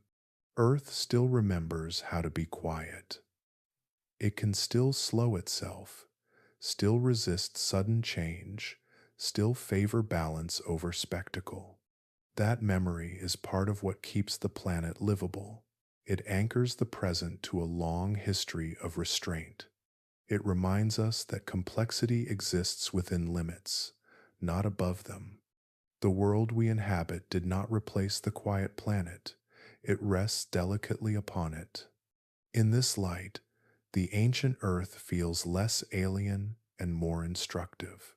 It shows what is required before abundance. It shows how much patience precedes visibility. It shows that survival alone is already an achievement measured across billions of years. This quiet planet almost stayed this way, and for most of time it did. That fact does not diminish the present world. It deepens it. It places every forest, animal, and sound within a broader context of rarity and care. Earth was not waiting impatiently to become what it is now. It was simply being itself, fully and successfully, long before complexity arrived. When change finally came, it built upon that success rather than correcting a mistake. The story of Earth is not one of escape from emptiness, but emergence from patience. The calm was not an obstacle, it was preparation,